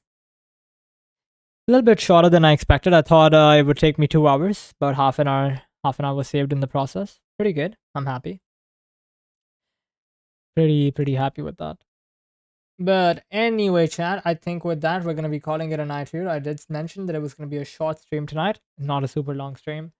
Today was Wednesday. For some reason, I thought it was a Thursday, and I thought there would be a third twab for me to read. Anyway, chat, we're going to be calling it a night here. I'm done with Destiny for today, and I'm not playing, or like not switching to R6 now. So yeah, I'll be back again tomorrow with R6. We're going to be playing R6 tomorrow, Thursday, R6 on Friday, and Saturday. Those are 3 days. I am unlikely to stream on Monday though, since Monday is going to be like the last off day I get before a big time. So we're going to do a, what you may call it, a Thursday R6, Friday R6, and Saturday 3 R6 streams. Final 3 R6 streams before we don't play R6 for a while. But yeah, chat, thank you all for tuning in. I'm gonna get off here, and I'll go work on some things. But anyways, chat, thank you all for tuning in. Have a great rest of your evening. I forgot to switch scenes. Yeah, I'll be calling it a night here. I'll see you guys again tomorrow. Have a great rest of your evening. Cheers, and have a good one. Bye-bye.